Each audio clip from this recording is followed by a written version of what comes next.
this video, we're going to be talking about AI art. Again, I talked about AI art in the last video, and I'm going to talk about AI art in this video. So this is tweeted out by the Pokemon TCG, aka the Pokemon Trading Card Game. The top 300 quarterfinalists in the Pokemon Illustration Contest 2024 have been announced. Woo!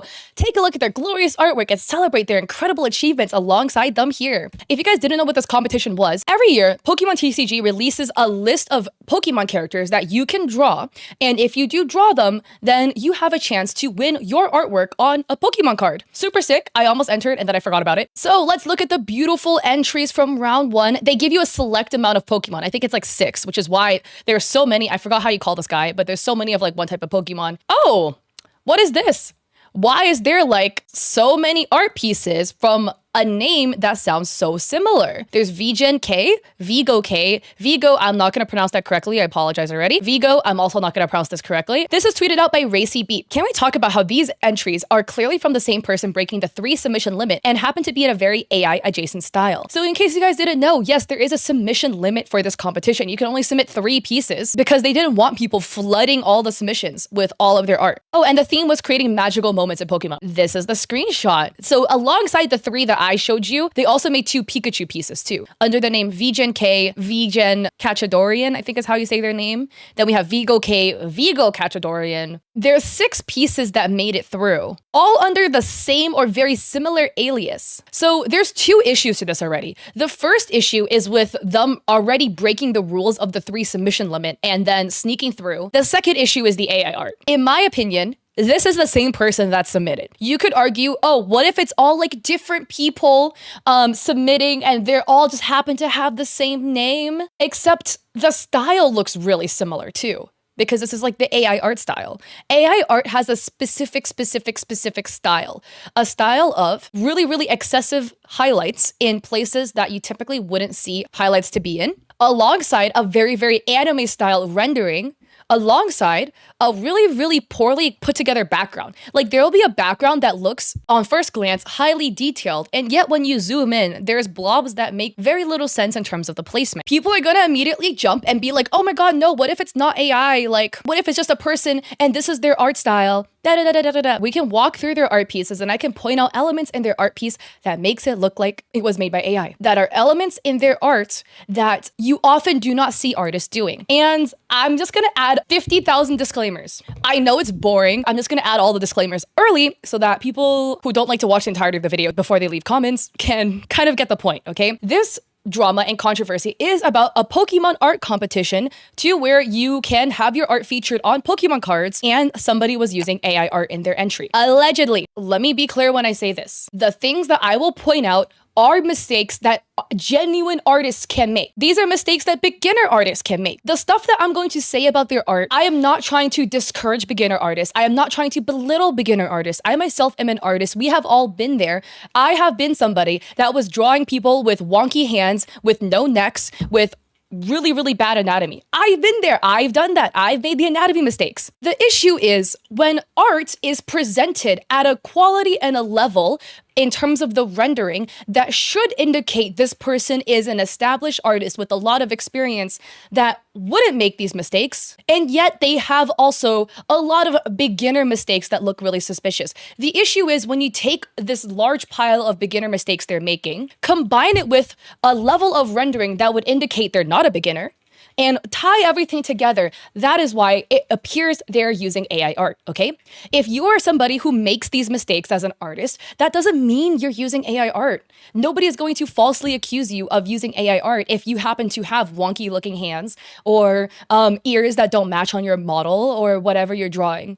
And me saying this, I'm probably gonna get a lot of other people that are gonna comment, well, what if they just really learn how to render and that's the only thing they learn how to do and they didn't learn anatomy? I have seen artists who have learned how to render and did not learn anatomy, and you can tell they are a human artist. There is just some aspects that indicate this art is made by AI that human artists don't do.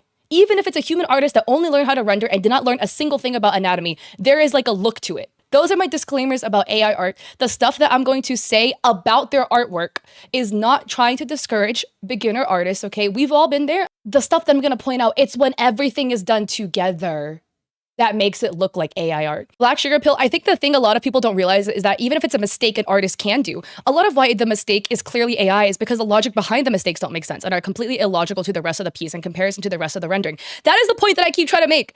It's just that the level of rendering doesn't match the level of mistakes that are made. It is like beginner mistakes, which again, everyone who's an artist has probably made those mistakes, have drawn the wonky hands, I've done it, but the level of rendering that they have indicates they're a professional artist with a lot of experience. So professional artists with a lot of experience, you rarely would find them drawing wonky fingers and, ears that don't connect to the head. You're telling me a beginner artist can draw with a fisheye lens perspective, which is notably probably the hardest perspective to draw with as an artist, but yet they gave Pikachu like fingers that melt into his face. People might argue, what if it's a beginner mistake, blah, blah, blah, blah. This is an art competition you're submitting for. I didn't submit to this competition because I forgot, right? But for those of you guys that did submit, I'm sure you guys double, triple, quadruple checked your artwork because you want Pokemon to approve it. So therefore you would double, triple, quadruple check to make sure there aren't mistakes that would potentially get them to downvote your art or not pass it through. This is something that you would try really hard in, so that these mistakes, even if you often do make mistakes like this, you would probably not make it for this competition, right? So anyways, we can look a little bit more elaborately into their artwork. Okay, I'm just gonna point out a few aspects of this person's art as to why it makes it AI. Or the first one is Eevee's tail just melting into the clouds. This is a mistake that AI tends to make because when AI elements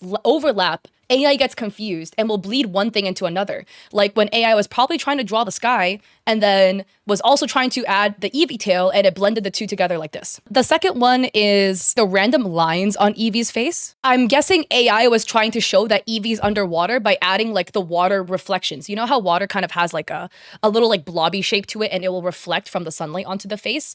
And then there's just like instead just streaks, like a bunch of spaghetti on Eevee's face. More streaks on the underside of Eevee's palm, which the water reflections shouldn't hit on the underside of Eevee's arm if the sun is streaming top down. Which on a side note, I don't know why there's like two love discs facing straight down and then the other love disc is going this way. Why are two love discs just like drowning? There's nothing wrong if you make lighting mistakes. There's nothing wrong with having an art style that uses excessive highlights. I do that. My art uses excessive highlights because I think it looks pretty. Again, the issue is when you combine all of these mistakes together, it starts looking like AI art. The issue is not if you do one or the other or even a couple of these.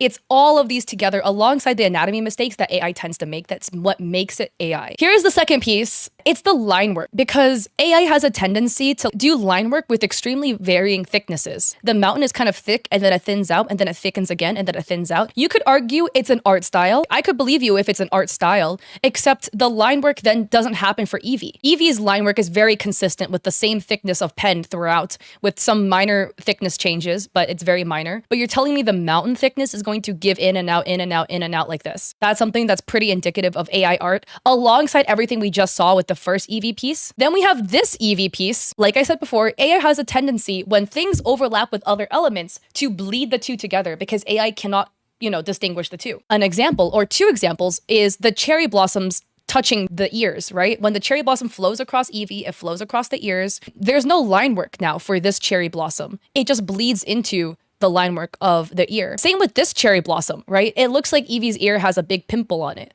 Except I'm sure this is supposed to be a cherry blossom leaf. But an artist with this level of skill, an artist who's capable of drawing in a fisheye perspective, which is a very difficult perspective to draw in, would probably not draw the cherry blossom leaf like this. They would either shift it upwards so it doesn't intersect with the ear, or remove it entirely so it doesn't intersect with the ear, or fully line it so that you can separate the cherry blossom leaf from the ear. Hadi, the mountain one, if that was just it, I would say that could be normal as my lines thin and thicken out in places on my gingerbread man artwork. Yeah, I could argue, very line thicknesses could just be an art style. But with that level of skill and have two different ones in that Eevee and Mountain Imagine, that is my opinion AI art. I agree too. I just think it's everything combined that makes it AI art. Some people have a style that does really varied line thicknesses. There's different brushes that will vary your line thickness depending on how much pressure you apply. There's nothing wrong with that. But typically if you use a brush like that, that would be a brush you would use throughout the entirety of your piece. So the entirety of your piece would have varied line thicknesses throughout it because it's just your style. And all of your art pieces would then contain that, right? Because it's your style. But it doesn't make sense that there's a lot of stylistic inconsistencies throughout the art pieces, but it somehow still maintains an anime-esque quality to it. But again, there's some other art inconsistencies in this piece. One with the amount of fluffs in Evie's ear, like this fluff, you know, there's 3 here, but this one they only drew 2. And then there's also random highlights on the inside of the ear, but with the placement of the ears, the highlights wouldn't really reach in the inside of the ear. Again, a lot of people are gonna be like, Kat, you just like anal and you're an art perfectionist and you hate on beginner artists and artists that make mistakes. If you use your eyeballs, if you look at this, you're gonna tell me that somebody who can renders this quality and draw in a fisheye lens perspective is a beginner artist. And they're entering a Pokemon art competition, which again, you would probably double, triple, quadruple check to make sure your art is perfect before submitting, right? So that there aren't these like inconsistencies and minor errors in the artwork that they could potentially reject you from moving on to the next round with. Then we have our 4th piece, which again, guys, can we just point out the differences between pieces? If this is this person's art style, why does Evie look different between all 4 art pieces? You could argue, oh, what if they just have like an inconsistent art style? I do too. I have a pretty inconsistent art style. But you're telling me you're gonna draw Evie different in every photo? Like here, Evie has like a tuft of hair on its head and like tufts of hair coming out of its ears on the bottom. But then this Evie only has like 1 cowlick. But then this Evie has like an entire tuft of hair. Evie is gifted by the hair gods over here. But this Evie is clean bald with just 1 little cowlick. And no tufts beneath the ears like this.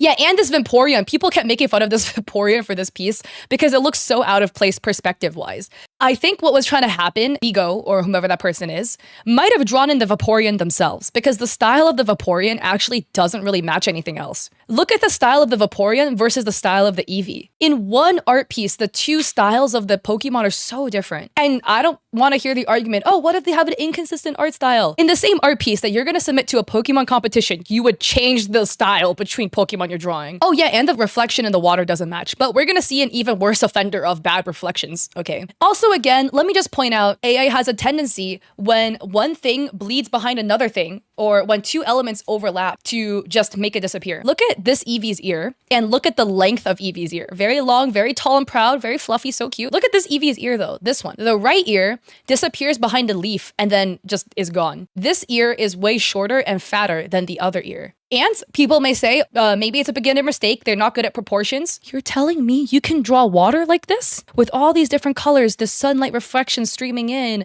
all these flowers on the side, but then you can't get the thickness of Eevee's ears and the length the same. Also, the eyes are different shapes too. This eye is completely oval and this eye points out here. And then we have their Pikachu artwork, which is the biggest offender of bad reflections over here. It is almost like they're doing like a 1-to-1 flip of the reflection, but there should be some sort of distortion to it. And also, oddly though, they drew the reflection for Pikachu, and then they drew the reflection for 1 foot and one of his hips, but not the other foot. Over here, is this a rock? Is this a snail? And then the biggest one again, the same error that always happens in AI artwork is the hands. If we look at Pikachu's hands, this Pikachu has 3 fingers and a thumb.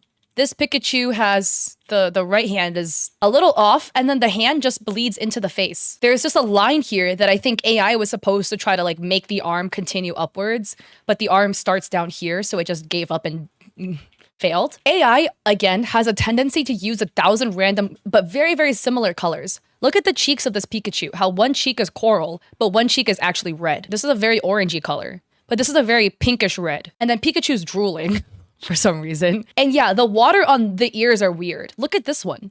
Because again, AI has a tendency when one thing intersects another to just bug out and fuck up both parts of the drawing. It's raining, but the rain looks like it's kind of chopping Pikachu's ear off. And then there's just this water dripping down the side of Pikachu's ear. But it again looks like it's a porcelain Pikachu that somebody cracked the ear off and then re-glued it back on. And then another weird water droplet dripping down. And then the feet. Why does he have like bunions? I don't know. They gave him 1 ball. Only 1 ball.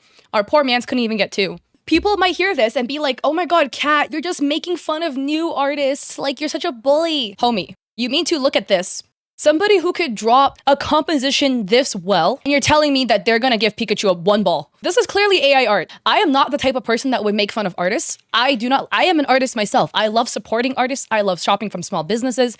I love artists. I am not making fun of artists. This person is using AI art and then submitted it into a competition and took 6 spots, by the way, 6 spots from 6 hardworking actual artists that made beautiful pieces that didn't get in. I saw some of the pieces of people that didn't get in and they're gorgeous. And then you have this Pikachu with 1 nut just somehow snuck in. Another giveaway is the fact that the raindrops are all going in different directions. Like, do you see here?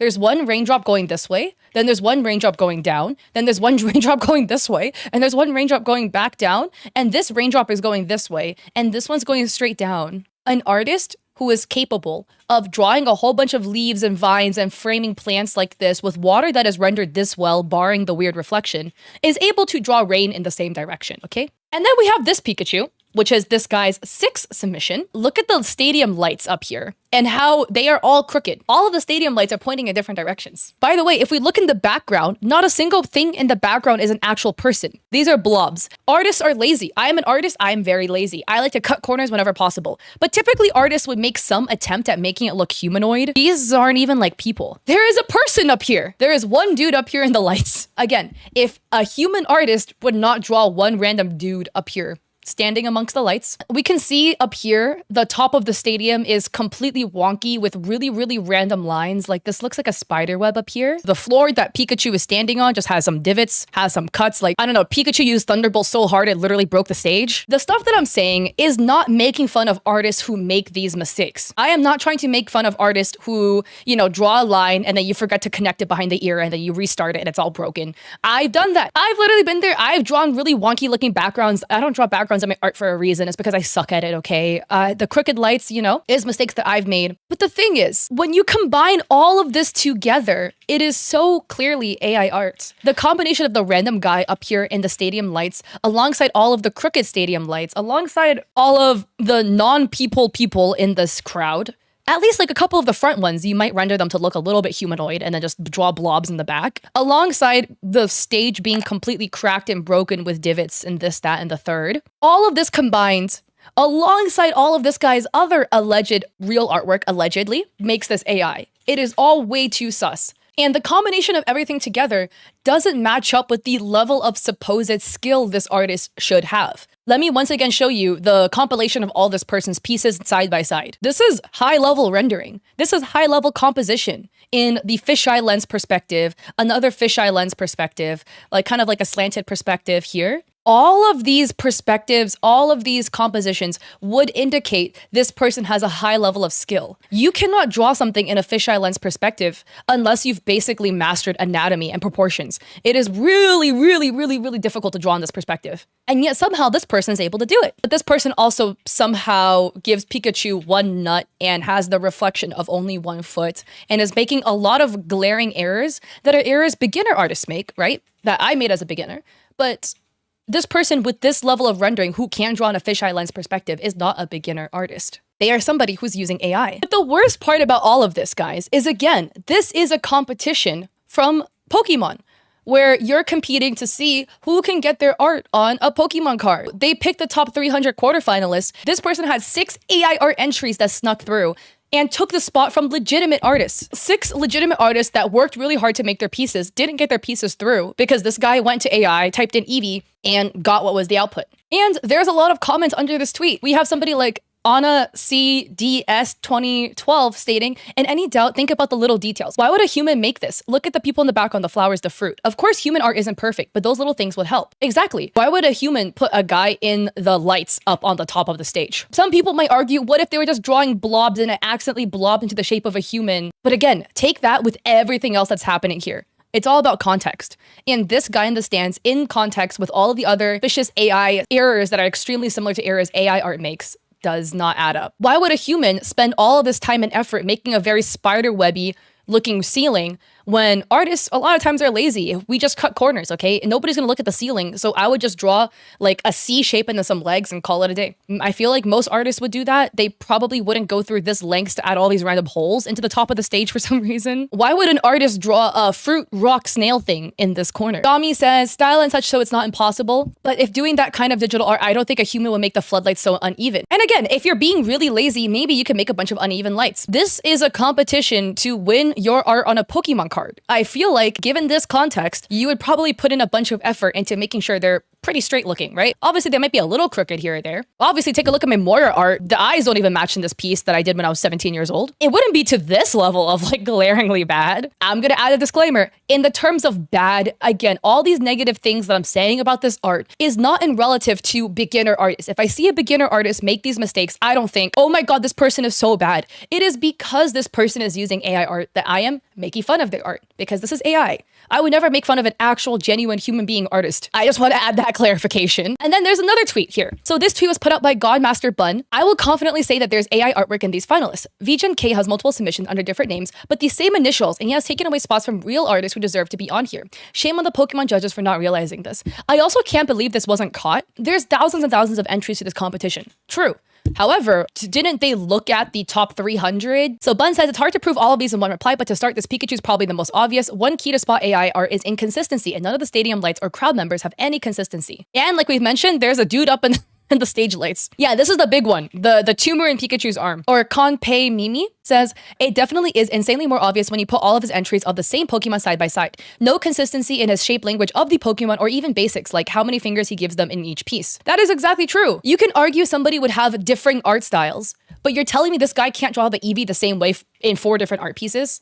Typically, there would be some consistencies with the amount of fingers Eevee has in like each drawing of Eevee. Yeah, this is the biggest one though. From Poruasis or Poruasicus, I think I'm saying it right. Found proof it's AI generated. The only way I know how? By counting fingers. You could argue maybe this person's style somehow changed piece by piece for some reason, but you're telling me in one piece he gave Eevee 4 fingers, but here he gave Eevee 3 fingers or 3 toes, I guess, because, you know, it's a paw. So in light of this, I want to highlight some cool artists that made, you know, actual art that entered the competition that didn't get in. So we have Jackie Gaming Art. They made this sleeping Eevee piece. They said, I'm still really disappointed to see so many talented human artists get effed by the amount of AI entries in place instead. I poured my heart and soul into this and they didn't get top 300. But look at how cute their art is. Like this cute little sleeping Eevee. Oh my gosh, so cute. Look at the cushion. Wow, this is so nicely rendered. Eevee looks very soft and very fuzzy. It's so pretty. Yeah, this didn't get in.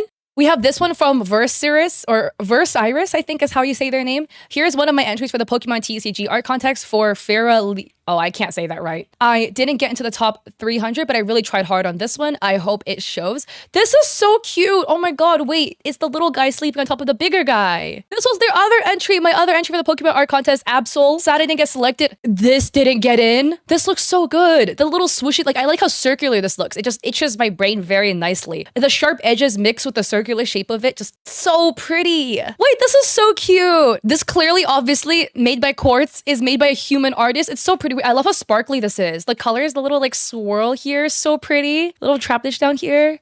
I love the way you rendered these rocks too. The rocks look very edible. So this didn't get in, but the AI art did. Wait, and this is from the actual Route 111 music when you catch these Pokemon. See, this is the thing, right? When you take human art and then compare it to AI art, human art, every single element that is added to the art has intent and detail. Like you said, these music notes are actually from the Route 111 music when you catch the Pokemon. It's intent and detail. The little trap niche is detail. It's put there on purpose to add extra information, the attention and detail that human artists can have versus AI art. Again, with AI art, there's no attention to detail. There's no rhyme or reason why things are added. Like there's just a little rock here that is a rock slash snail slash gumdrop with no rhyme or reason. We have drowning love discs over here on this piece. No rhyme or reason. Look at your trap niche. Very cute. There's a reason why trap niche is there. You know, they're kind of like looking at each other. Drowning for no reason back here. In this Pikachu piece, there's just a guy up here. AI art has no life. Like there's literally no life, no soul in this piece. But there's a lot of life and soul and meaning and purpose in this piece and intention behind the elements you used and the colors that you chose for everything. Again, let's highlight some other like really cool artists that didn't make it. We have Genis Ice Cream. I'm not saying anybody's name right out here, right? Look at these. This one is so pretty. Wow, I love it. Kind of has like a papery vibe to it with like the no liner, but like the shading elements. This looks really good. This looks so pretty. Wow. Oh my God, the little trap niche back here too. And then the sleeping little Eevee. This is so cute. See, again, human art has so much intention behind it. It's a sleeping Eevee with all the evolutions like circling around it in a very dreamlike fashion. Wow, so pretty. There's so much thought behind this. This would be like a really cool poster on a wall. Wait, look at this person's art. This person's handle is Matthias JB. My entries for this year didn't make it this round, but excited to try again next time. Wow. Wait, I love the colors on this. The jumping Pikachu, the swirls. Wow. Oh, the Bidoof. Oh my God, Bidoof standing on a little log. I love the little glows coming out of Bidoof. I forgot the name of this Pokemon, but so pretty. You see this? Like, this, again, clearly is not AI. It's clearly drawn by a human being. Everything put in here is with a lot of intention. The color choice, the sketching, the textures in this art piece, the cross-hatching that's added for extra texture. It looks gorgeous, yummy, delicious. So we have 4-Leaf Island. Wait, this is so cute. Look at the see. So cute. I love art that tells a story. Here's an example of a human who's drawing with the fisheye perspective again. Fisheye perspective is really difficult to draw. Wait, look at the little puffy birds up here. I forgot the name of these guys again. But Evie is stealing a croissant. There's a little story being told here. The guy's like, oop. Wait, look at this little guy. Oh, look at this. The green is so cute. How it found a 4-leaf clover amongst the rest of the clovers. The Absol performing tricks. These are so cute. I hope that by showing you these human artists, not only when you look at this, you can appreciate their beautiful art. If you like their art, you should go drop them a follow and leave nice comments under their posts, you know, to give them a little algorithm bump. But as you can see, there's a big difference in an art piece. Let me highlight the Eevee one because this one's my favorite, even though all of them are amazing. There's a big difference between an art piece like this and something like this. Or let's use the drowning one. I think the drowning one's the funniest. The drowning love discs. But something like this, you know, where there's like no rhyme or reason or intention with anything placed in this piece. Eevee's tail is melting into the sky. There's random little spaghetti streaks on its face. It has 3 paws, but in another art piece, it has 4. There's drowning love discs above me. There's no soul or heart or intention in a piece like this. But this one, so cute. And at the end of the day, this sucks for a number of reasons, okay? It sucks for the 6 genuine human artists that could have made it through, that would have a shot at winning the final prize, which is money, getting your art on a card, you know, other opportunities. But they lost those opportunities because this one dude snuck in his AI art. So he took 6 spots from genuine artists. And again, stuff like this again sucks because it discourages beginner artists from being beginners. With the prevalence of AI art, I've heard the narrative that a lot of beginner artists are scared to be beginners and they're scared to make beginner art mistakes for fear of being called out for using AI. Like what I'm doing to that person, how I'm calling out this person for using AI. I'm just gonna try to reassure your fears in the best way possible. I don't want to sound demeaning, but if you're a beginner artist and you make beginner mistakes, beginner art has a look to it that anybody with eyeballs can basically distinguish you are a beginner artist. Do beginner artists make the mistakes that I pointed out from this artist? Yes, beginner artists sometimes will, you know, have anatomy issues. You'll have like rocks that don't quite look like rocks. You're gonna have crooked stage lights. You're gonna have wrong number of fingers. Happens. I was a beginner artist too. I'm an artist. I've gone through all the steps. I made the same mistakes. I again have this Moira drawing where her eyes are literally not the same shape whatsoever. We have this piece where the eyes are just all wonky, like this eye is not balanced whatsoever. Where is the rendering? Where is the blending? I don't know. We have this one. This thumb is really jagged for some reason and very wonky shaped and loppy, and the rest of her hair, like there's like gaps here. But come on guys, if you take one look at this art piece, you're not gonna think AI art made this, because it clearly looks like a beginner made it. The level of rendering, the level of anatomy, and everything else combined together using context clues indicates that a beginner artist made this. I made this like within my first year of doing digital art. The issue with AI art and why it indicates it's AI art is the level of rendering and composition of the piece is that of somebody with a lot of art experience. This level of rendering, this level of composition is that of a pro artist or somebody with a lot of art experience would render and compose a piece like this with a fisheye lens perspective. But they're somehow still making beginner mistakes like having Eevee's tail melt into the sky, having drowning love discs above me, and weird streaky lines across the face. That is how it indicates it's AI art. And even better or worse in this case, because we have 6 pieces of them to look at, we can compare all of their art pieces together that has so many inconsistencies between pieces that indicates it's AI. And again, some people may argue, what if they just have like a varying art style? You can again look at my beginner art. The art style flips piece by piece because I was learning how to draw, so therefore I couldn't be consistent with the style. Look at this style. And then I would draw something like this with more anime eyes. And then stuff like this with absolutely no chin whatsoever. But come on, man. There is clearly 3,000 anatomy mistakes happening in this piece. But again, the level of rendering would indicate this is also made by a beginner. So again, the stuff that I said and me harping on this person's mistakes, being like, they did this wrong, they did this wrong. I am not trying to say this to make fun of beginner artists. If you are an artist that makes these mistakes and you're a human being, you're fine. That's not the issue here. I love artists. Artists makes mistakes all the times, or you will make like artistic choices that objectively may be not the best looking thing, but it's done from an artistic point of view because you like the way this looks. I like the way excessive highlights look, so I excessively highlight my pieces. Is it anatomically correct? No. Do people have really, really shiny eyelids? No. But I like it, so I do it, right?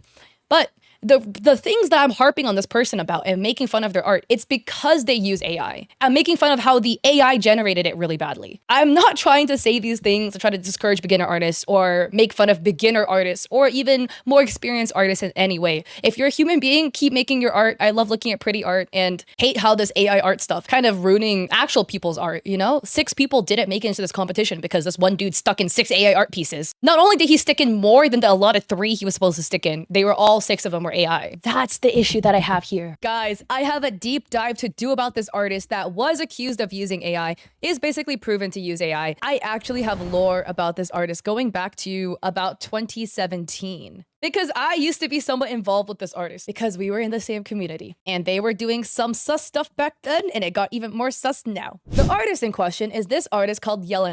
They do these very, very realistic drawings and they have 2.2 million followers on TikTok alone. They're big on Instagram. They're big on other platforms. Be careful if somebody has something to sell you. Just take what they say with a grain of salt. This person has classes and brushes to sell you, but their stuff is really sus. They start sketching. Wow, the art looks so good, right? Look at them draw. Oof, looks so realistic. Oh, look at them render. It looks a little off though.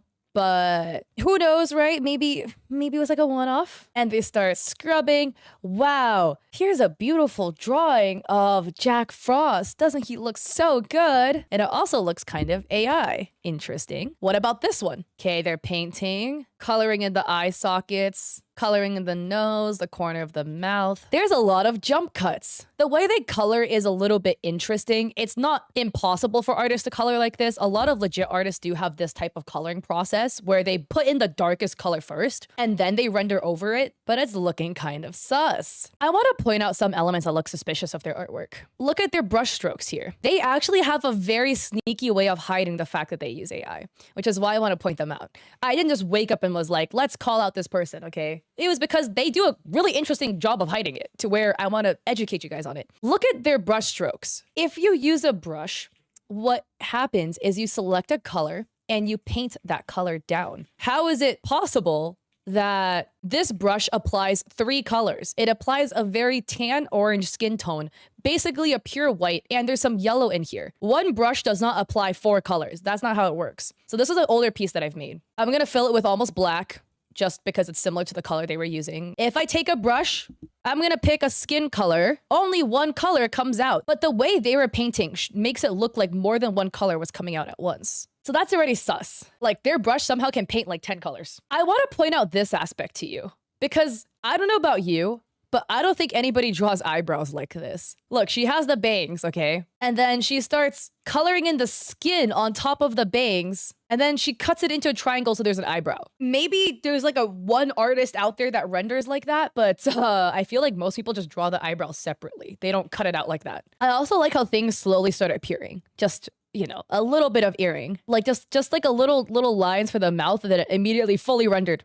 Boop, she starts rendering the eyes. And then in the next clip, she is still rendering the eyes, but there's more bangs and now the earring is done. It's just a little sus. Just a look here. She does a stroke for an eyelash, but nothing appears. She does 2 lines, but nothing appears. And then her third stroke makes an eyelash appear. But the biggest giveaway of all her art so far, this one made me cackle, bro. Cackle, I swear to God. It's Jasmine. Okay, she draws a little blob. This is probably just for memes, you know, the way she draws like this. All of a sudden, she becomes huge. And with a fully rendered tiger, just done. I feel like most artists draw the person first, but I don't know. Fully rendered. Let me just point out. It's so weird. You see Jasmine's reference photo and she made her white as hell. Unless AI already like pre-did the lighting for you so that it makes sense. You know what I mean? Like color theory. But she's again coloring for color theory with like lighting that isn't fully put on the page yet. Jasmine is now lighter than me. This is the ref photo, by the way. I'm just saying. We start drawing in the eyebrow. Did you guys see how she put like so much blue on the eye just to completely erase it away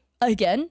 Like this part of the rendering looks really off. It looks like you punched her in the left eye. Either this artist is the god at trust the process, or there's some AI rendering going on. Okay, she draws a triangle here, and then it's just gone. And then, okay, all of a sudden, there's jewelry. Look how AI this earring looks. Like it went from no jewelry to bam, jewelry in one go. Like, okay, look at this.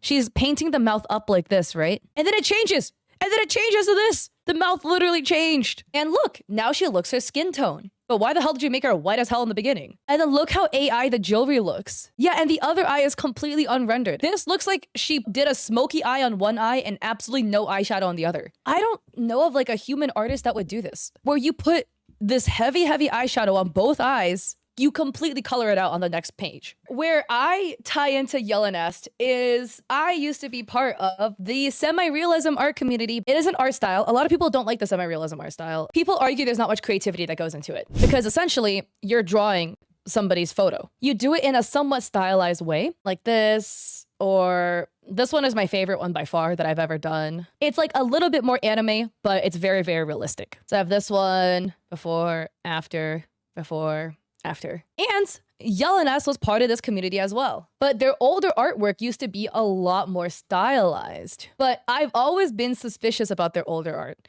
And it's not because I'm trying to be a hater out here, but I was doing my semi-realistic art, okay? And I would look at the photo and I would have it on the side as a reference, but I would paint separately from it.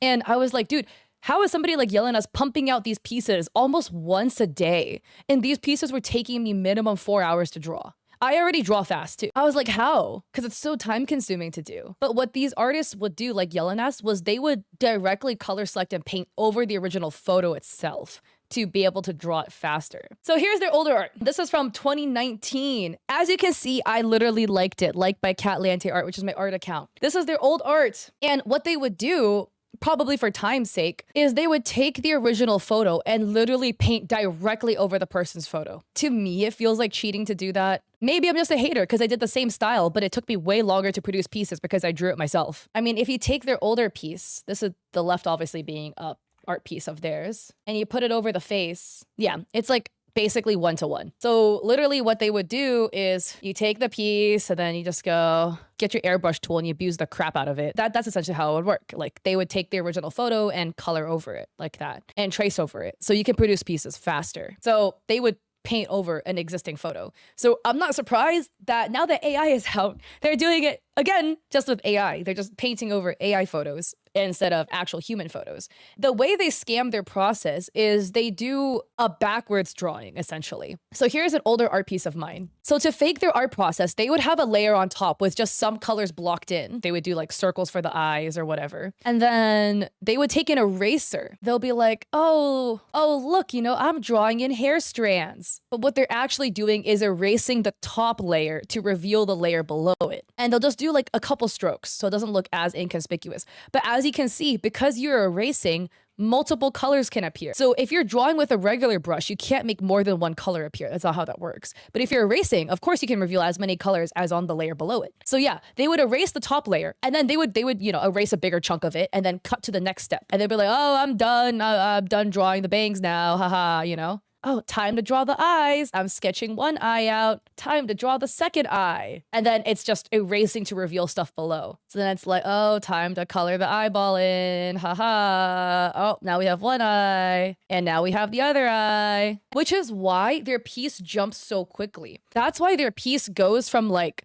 having blobs of color to all of a sudden something is completely rendered. How did that happen? It's because they're erasing the top layer off. So that's how they fake their art process. So they do a very interesting process where they actually erase a top layer to reveal the layer below it. And yeah, it's like, oh, look, ta-da, haha, our piece is done, yay. They've been exposed so many times now. They keep this behavior because they have something to gain. They're selling you something. They have online classes, and they have brushes, and they have a Patreon. They have these brush packs they keep selling you. That's what they keep using in their videos, in their art processes. They keep using these brush packs, but you're not going to be able to draw like them with their brush pack because they're faking it. It's not real. They'll open one of their brushes. They'll be like, oh, look at this new hair brush that can make your hair look so pretty. Wow. But your brush is not going to behave the way their brush is because they're using it as an eraser. So it's making all these pretty colors appear below it. You're going to use the brush as an actual painting brush, and brushes can only put down one color at a time. So you're not going to get the same result that their brush will because they're using it as an eraser and you're using it to paint. It's not the same thing. Let me just show you the difference. I'm using the netted eraser brush, okay? Wow, look at all these pretty colors that are appearing with this brush as I'm erasing, as I'm using it. Wow, so cool, right? But if I try to paint with it, it doesn't look as good anymore because if you paint, you can only use one color at a time. I'll have to like pick a different color if I want other colors to appear. Whereas if you erase, you can erase to see all the colors below it. They will sell brushes to try to sell you the hope that if you buy it, you can draw like them. But that's not how it works. Like you can't draw like an artist just because you have brushes they've made. And I'm not trying to sound like a hater. Look, I've bought brushes from artists. And there's some artists that have good brushes that I like. They sell their actual brush pack, the ones they use on an everyday basis. Most artists only use like 2 to 3 brushes. So I'm like, oh wait, they have a really pretty rendering brush. Like I want it. I'll buy the pack just so I could get it.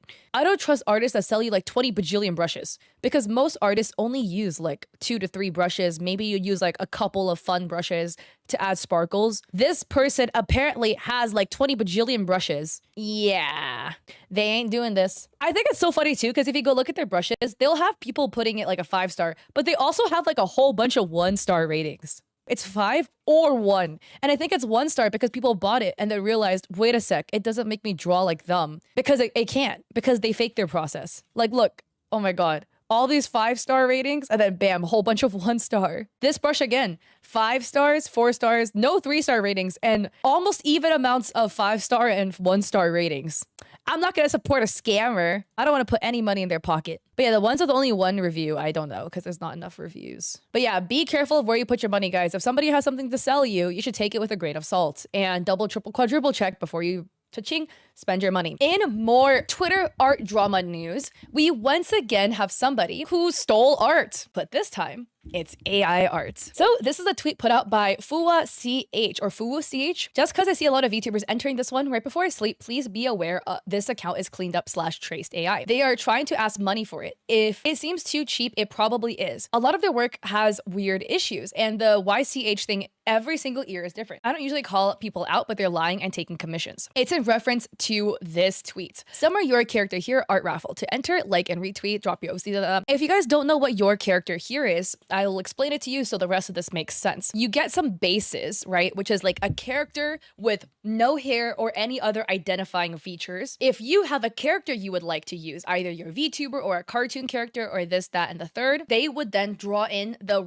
relevant, unique elements over these base. But everybody who purchases this will get the same base. As in, if you purchase this one, everybody's gonna get a photo of the girl with her hands up like this, okay? If you purchase this one, everyone's gonna get the photo of base pose of the girl holding the ball. But your unique character elements will be drawn on. So if your character has pink hair, they will draw in pink hair. If your character has blue eyes, they will change the eyes to blue. This is the follow-up. The ears were the biggest giveaway. It's a shame because it seems like they do have some ability to draw. What a waste. So here, this is a photo from base 1 of the ear. Look at how it's drawn. This is photo 2. Now the ear is drawn a little differently now. And here is photo 3. Like, look at this ear and then look at this ear. These are 2 ears on the same head, but why do they look so drastically different? Some people are saying that's how I draw ears, or some people are saying this is how I draw ears. The issue is not how they drew the ear, for the most part. The issue is the inconsistency between poses. This is from pose 1. The ear is drawn like this. This is a pretty standard way to draw ears, but this is the second ear. Look at the difference here. Okay, 1, look at the bottom of the ear. It makes a V shape. We see the V here. Look, it curves in, but it makes a V. Look at here. There's an S shape at the bottom of the ear. And then this one again is 2 ears on the same head. One is a V, and then one is like a U on the bottom here.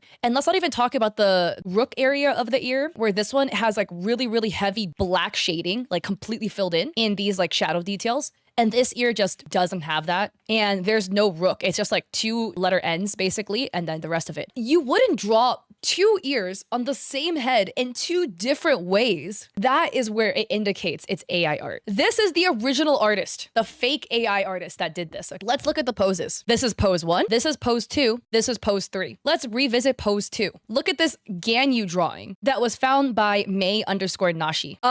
It's literally the same pose. They're both eating a popsicle. The water is like the same flowing. My theory is the artist took Ganyu and then stuck it in AI so that it would draw in other elements. So it would add in like different water, different clouds, and then draw the body, and they kind of filled in the blanks a little bit. Another thing too that you can see, these clouds are clearly AI generated. These are clouds, yes, but why do these look like, for lack of a better term, they look like kind of like little sperm just like wiggling around in the sky? This is what looks like what AI thinks clouds are, right? There's no distinct cloud pattern to it. And the same thing with the water, which is where you can also see the water is very AI because it's literally just like random ribbons. There's some main giveaways. So ribbon number 1 already looks really wonky. Okay, so the way a bow looks, there's 2 loops and then there's like 2 legs. But if you look at this first loop here, right, this should be a loop down and this one is like a higher loop up. But then like, what is this little thing here? Is that one of the tails? But typically the way an artist would do it, they wouldn't draw it like that, just disappearing into the back of the thigh like that. Maybe you just draw one ribbon or whatever. Look at the ribbon behavior here. So again, we have a bow, right, with a knot and then 2 legs. But why does the ribbon like bulge here? Look at this loop and then there's a bulge. I think what this is, because they used AI art,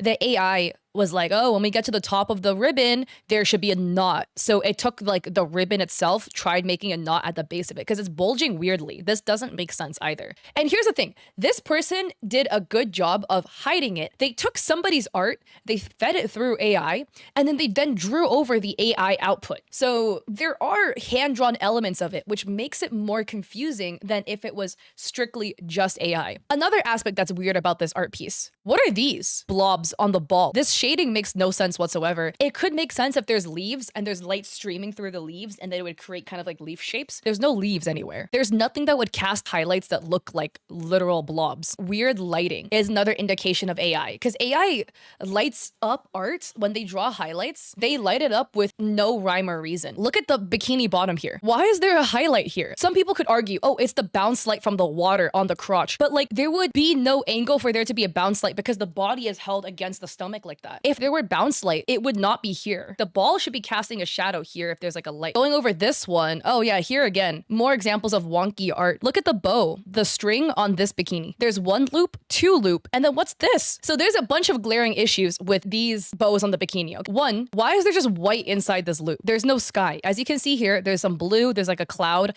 but the white cloud doesn't fill the entirety of this bow. But then if you look in this bow, it's just all blank. The cloud literally goes here and then disappears. But if a cloud of this size should extend all the way down like that. And then why is there just like a tail here, but then the tail disappears? If there is a tail here, it should also show in this loop. So again, this is very AI art behavior to me, where AI is just like bugged out on this part of the drawing. The highlights make no sense. The sun is supposed to be streaming from behind her, so that's why her face is cast in shadow. And her arm is up, blocking the sunlight. So why is this bikini strap not cast in a shadow as well? The arm should be blocking the sun from hitting the bikini, from hitting her boobs, unless there's some sort of like a secondary light source in front that we don't see. But if there is a secondary light source in front of her that is making her boobs glow, then why is her face cast in such a heavy shadow? That front light source should light her boobs and her face relatively evenly. So with this artist, I couldn't find that other reference tweet. There's some inconsistencies that also reference AI art. This is a big one. This drawing looks really cute, right? Guys, what is happening here? What is happening to the foot? There's no heel and all the toes bleed into each other. That's again, really AI rendering behavior. Look at the rest of this art. The rest of this art is very clearly cut. Like look at the skirt.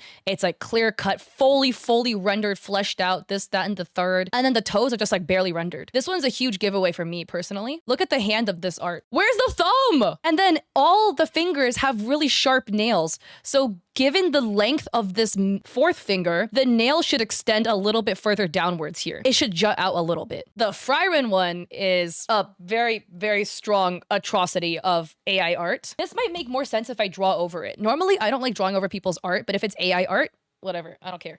About this Fryron art that makes it weird, okay? That things conveniently disappear on this art piece that doesn't make sense. There's a lot of really weird elements to it, okay? One, again, why is the arm just dripping? If this person can draw, this person seems pretty good at drawing water droplets on the body, right? This water droplet looks pretty realistic. This one looks pretty realistic. So why is it when the water is dripping from the edge of the body like this that it looks like the body is legitimately melting off? You would never draw water like that. This is really weird. Another thing is the leg. She is sitting on a plank. This is a flat plank. You see this? There's just plank lines going down. Why is her leg bent like this? If she's sitting like this, it looks like her leg is going to continue like this as if she's sitting on a chair. Okay, this is like a fucked up chair. This is not how you would draw a leg if she's sitting on a plank. This would imply that the edge is supposed to fall off down like that, but it doesn't. If you were to draw her sitting on a plank, you would either draw her leg like continuing outstretched this way so that she's sitting like with her legs straight, or maybe you draw her kneeling so her leg is completely under her body. Not like this, because the continuation of her leg does not make sense for the platform she's sitting on,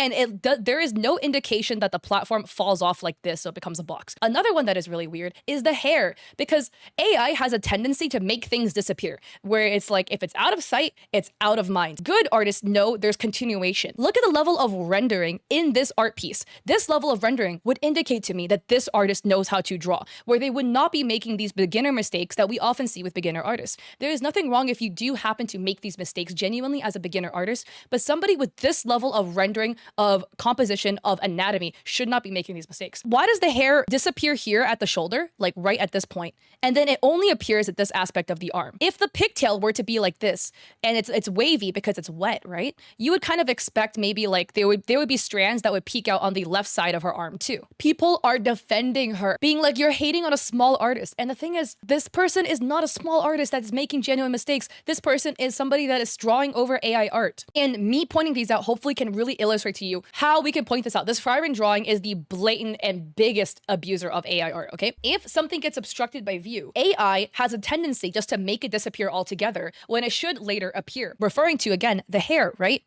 The thickness of the pigtails right here when it touches her shoulder should indicate that there would be some strands peeking out on the right side of her arm. But however, we only see the strands on the left side of the arm here because AI forgot. Another aspect where we can see this is this side of the hair, which is even more, okay, let's go to the bottom here, which is even more blatant. Again, if you look here, she is holding a big chunk of her pigtail. How convenient is it that this pigtail happens to disappear here, where it doesn't reappear again below her elbow? How odd is it that one pigtail is astronomically shorter than the other pigtail? This pigtail goes all the way down to mid-arm. This one disappears at her elbow. We can make the argument, oh, she's holding it up, so it gets a little bit shorter. It does not get that much shorter. It should still reappear a little bit like beneath the arm like this. About the pigtail, because it appears wet, it could be stuck to the arm. There's a concept in art about clarity in your drawing, where there are some things that in a human body when you're posing would make sense. You know, one aspect is like, if I am just drinking out of a cup, I just have like, you know, my water here, whatever.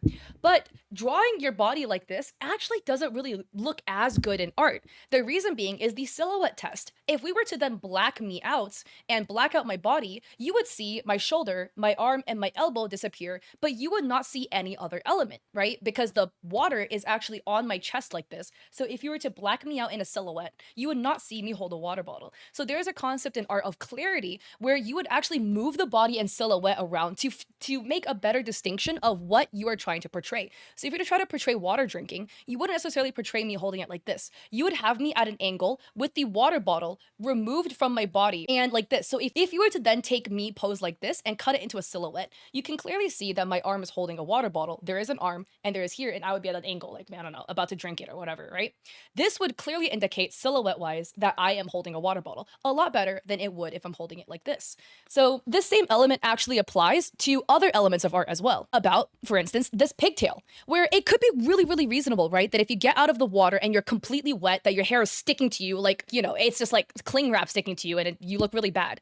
But because this is an art piece, they're going to obviously draw the hair not sticking to the body as much, so we can still see the pigtails or whatever. In reality, if you got wet with pigtails, it's going to stick to the side of your face like this, okay? It's not going to like puff out like that. But for artistic purposes, it would be prettier to draw the pigtails not as wet. So for that reason, also, for the silhouette test, it would would make a lot more sense to also have the pigtail kind of stick out on both ends like this so it's more clear. This part of the hair makes no sense whatsoever. And let me explain. If you see here, look at the strands of hair going inwards. These are very thin strands of hair. Very, very thin strands of hair. So why does she end up with all of this hair down here? It looks like you literally chop the hair off and then she's holding like extensions in her hand. And that's again because this is made with AI. AI cannot comprehend that. Why is like one pigtail astronomically thicker than the other pigtail? But like both of the pigtails up here look like they start with the same amount of hair. You could argue, oh, some of the hair is disappearing behind her shoulder. She's only holding one clump of the pigtail. The way this pigtail is drawn makes it look like it's only like a little bit of hair. This angle is going in, this angle is curving in. So it looks like the hair ends like this. So it looks like there's like one really choppy piece of bangs and then some little strands of hair going into the hand, and then all of a sudden she's holding a giant clump of hair. But the most identifying aspect of why this pigtail looks really wonky is here. Look at this ear. Her hair strand is going this way, right? Which would indicate that it would continue moving like this. But this chunk of hair that should belong in this section of the head is just gone, omitted, nada, disappeared. And you know why? Because it's AI. AI has a tendency where one object disappears behind another, in this case, the hair disappearing behind the ear, that it forgets to reproduce it on the other side. And this is what I was pointing out with all the other elements too. Same thing with this pigtail. Because the pigtail disappeared behind the arm, the AI forgot that there should be hair here. Because this pigtail disappeared behind the arm, AI forgot that it should extend beneath the elbow like this. And then what is this? What is this like little strand of hair back here? Doesn't make sense in anime art. And then what is this? This is supposed to be a water droplet, but it doesn't even look like water. There's a random circle here on the art, which doesn't make sense because it looks like AI was trying to make a water droplet and forgot. Like, look at all these random circles that are on her body that are not fully rendered water droplets. Here's another little circle. Here's another baby hair. No. Have you seen the way anime artists draw anime? There's anime girls, they don't give them baby hair. Another element that's really weird is this finger. Where did this finger go? Is this finger going down like this? That's just an awkward way to pose fingers because the rest of these fingers are straight. It doesn't make sense to bend this one in this abruptly because it looks bad, to be blunt. You should taper this off a little bit so it looks a little bit more natural. It blends in with the rest of the fingers. But another element as to why the hand is weird is if we look at this one. What is this? Why does it look like it's like a little shark or something with like teeth? Waka waka waka. It's like Pac-Man over here. This cut into the finger is so deep. Her wrist starts here, but yet it looks like the gap in her thumb exists at her wrist. If I were to try to mimic this hand pose, I don't even, like, my wrist is over here. This pinky is starting at the knuckles of the rest of the fingers. You see, this is knuckle, knuckle, knuckle, and then pinky. What is this thing here? Right, and there's like a knuckle joint, there's like a joint, and then this finger starts all the way back here. The thumb is supposed to have like one bone like here from your wrist to your thumb joint before the thumb actually separates from the rest of your hands. But the thumb for some reason starts all the way here when the thumb should disconnect from the palm at this joint. I have pointed out so many inconsistencies with this artwork, okay? And a lot of devil's advocates would be like, Kat, what if this person is just new to drawing and they're making a lot of beginner mistakes? What if it just new? Oh no, and they have no idea what they're doing. This person with this level of rendering and this level of anatomy, ignoring the drawing weird glitches with anatomy, like this hand being completely off kilter, the rest of the anatomy looks good. The boobs, the torso ratio, the hips, the thigh, all of that looks really good. The rendering looks really good, right? We can argue some of the highlights are a little bit very, very blended out, but still, the rest of the highlight for the most part looks pretty good. So somebody with this level of anatomy, ignoring mistakes, and rendering should not be making mistakes like this. Small clump of hair and then a big clump of hair appearing afterwards. And then again, we could argue that you as an artist could make mistakes here and there. You can make a mistake, whatever, you know, you slip up, you make a boo-boo, you cut the thumb in a little bit too much. There shouldn't be this many errors. For somebody with this level of rendering and this level of anatomy, this many errors that are suspiciously similar to AI art errors. Time crunch? No. Time crunch wouldn't make you make another leg for the loop like this. Time crunch wouldn't make you draw a bunch of random little circles on the body. Like if anything, you would draw less, right? Time crunch would maybe could argue you would make things disappear behind the arms just to make your life easier, but it wouldn't like make you draw these extra little baby hairs. That's extra work for no reason.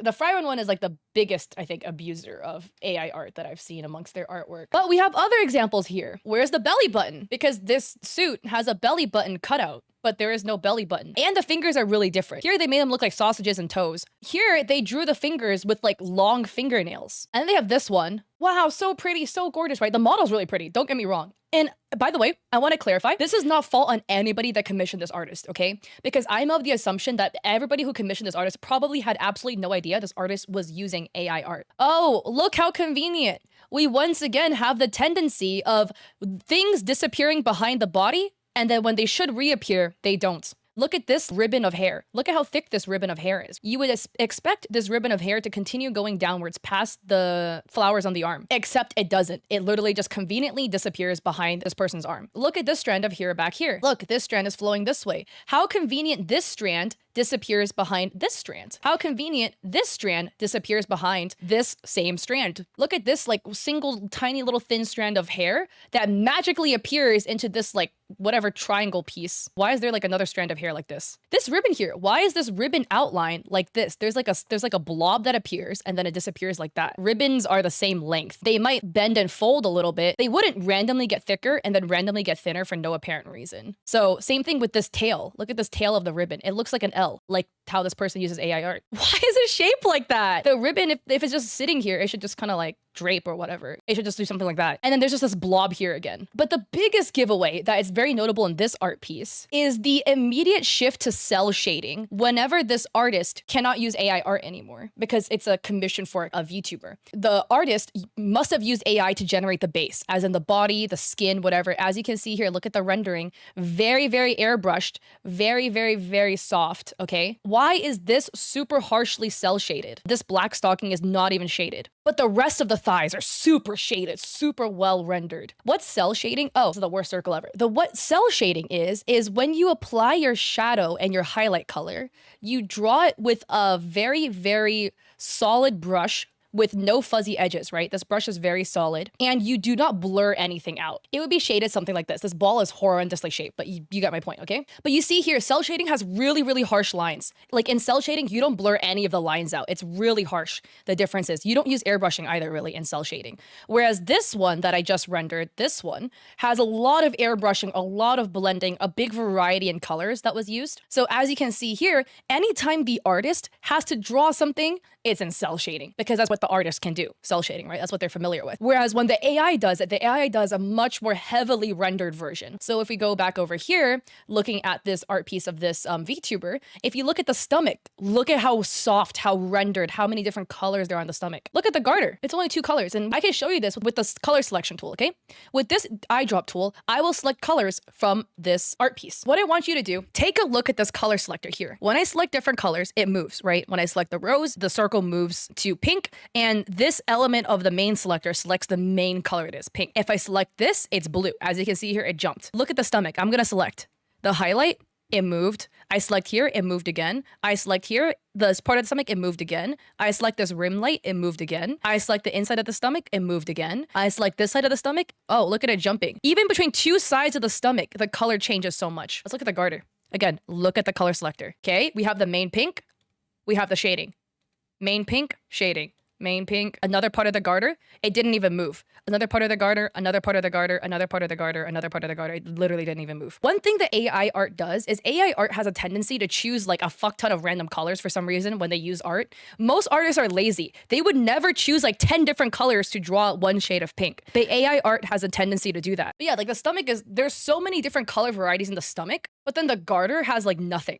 All of these behaviors, again, indicate this is AI art. I don't believe in the argument, oh, what if they're a new artist? They're just learning, like they're making these mistakes. Somebody who can render hair to this level should not be like cell shading like this when the rest of the body is so heavily rendered. And you could argue, oh, foreground, background. I would argue these garters are like a pretty core element of the VTuber. It's part of the VTuber's like outfit. So it should be rendered the same level as like other parts like the top. The artists themselves came back. Hello, I just woke up to AI accusations. I'll be addressing it right now, a thread. I'm curious. I've been studying art in school and mostly definitely know how to draw. Yeah. I believe that whomever is doing this is drawing over AI art, and whomever is doing this has art knowledge. Okay, these are pics of their traditional art. Yeah, it looks really good. That's the thing, like whomever is doing this has art background. I'm not saying they'd have no idea what to draw whatsoever. Like they literally drew over AI art. That's what we're trying to claim. that they're drawing over AI art, but that they are drawing some elements themselves. I started drawing digitally last month since my friend suggested me, what? Somebody who draws digitally is making this big of a progress in 1 month? I was originally a traditional artist. When I went from doing my traditional cross-scratching art to digital art, I literally had to relearn how to draw all over again. And anybody who went from traditional to digital art can probably agree with me. It is like an entirely new medium to where it feels like it literally strips you from all of the art skills you've ever contained in your body, and you have to relearn as if you're 5. As you can see, my traditional style is really dark. However, in digital, I want to change my style more like anime. Let's compare one of my first posts here and one of my latest. As you can see, the cowgirl run is so much different from the other one because when I started learning, my old traditional habits were kicking in. Yeah, I mean, this looks really good. Okay, this is my old art account, okay? I was probably 12 or 13 when I drew this. But another example of like a pen drawing of a person, there's basically like no other pen work in this, which is like mainly what I did, which I'm really surprised about. Clearly, I know how to traditionally draw. Okay, trust me, bro, I have other much better pieces. I did a really cool thing of Iron Man. I don't know where it is now. And then I went to do digital art. And then my digital art looks something like this, okay? We were just drawing no chin people for a hot minute. Yeah, so this is kind of what my art pieces were looking like. Again, I clearly know how to do traditional art. This was supposed to be a chibi. I don't know why she looks like terrifying. And that was like for frequent drawing. I was like drawing at school all the time, which, you know, I should have been paying attention in class, but whatevers. That was with a lot of drawing. A lot of drawing. And it took me forever to start being able to make digital pieces like this. This took me years to build up to. This I did in 2019. I've been doing digital art for 3 years quite often before I got to this point. So you want me to believe that you can do this in 1 month from straight never doing digital art before in your life? I do not doubt this person is a good artist. I do doubt they could make this much progress in digital art in 1 month, because if any of you guys went from traditional to digital art, it's like you are 5 and you have to relearn art all over again. What I think is interesting too is like their traditional art is nothing like their digital art, which I think is kind of weird. If you do traditional type of like portrait oil painting, to go from that to drawing anime girls is a really big jump. Typically, you would have some background in drawing anime girls on traditional paper. Maybe it's just not their better work, so they didn't showcase it. I just think it's interesting. Also change the style in general because I was taking different advice. So why I switched to digital art? My friends told me I can make money, supposed to get paid. I was literally drawing day and night to improve. I was redrawing some art so many times to make it look better. Maybe I just suck at art, right? Maybe I'm just horrendous and it took me this long to get good at digital art from traditional. But typically, most people who made that jump took forever to get to this level of good. 1 month typically doesn't do that. But maybe I'm just really bad. Could be me. People have accusing me of AI and showing some parts of my art that looks odd, but they're just my little mistakes. You're clearly really good at traditional art. So why would you cut the finger in this deeply? This is like a horrendous anatomy issue that your level of skill in traditional art should not have. Look at this ribbon with this extra leg. Your level of traditional art skill would not warrant a mistake like this. Your level of traditional art skill would not warrant this blob on the side. You can't even say, oh, I'm just being lazy, I'm cutting corners. Well, that's twofold bad, because one, like if you're doing commissions, you're just being really lazy. And this is not, I don't think it's a commission, but you're being really lazy on doing your commissions. But secondly, and the biggest thing is, again, these are like really easy to do. If you're cutting corners, you wouldn't cut corners by drawing wet water droplets and filling it in with skin tone. You would cut corners in other aspects. Maybe you'd cell shade the entire piece instead of heavily rendering the face, the boobs, and the stomach, and then just not rendering like any other aspect with that level of rendering. We just cell shade everything, call it a day. Because cell shading is easier to do, it's faster. Oh, and then here they're showing their art process to like prove that they actually drew it. It's so sad that I've actually succeeded for the first time here on Twitter. Now people are trying to drag me down. That's literally heartbreaking for me. I don't even know what to do in this kind of situation. Here's my progress.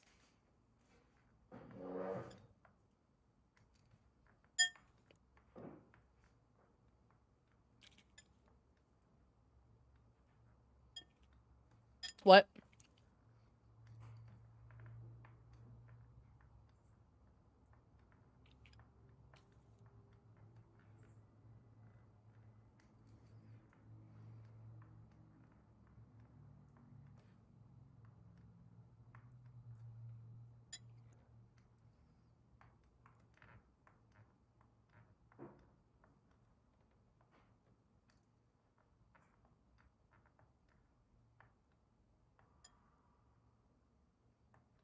This proves nothing to me, by the way.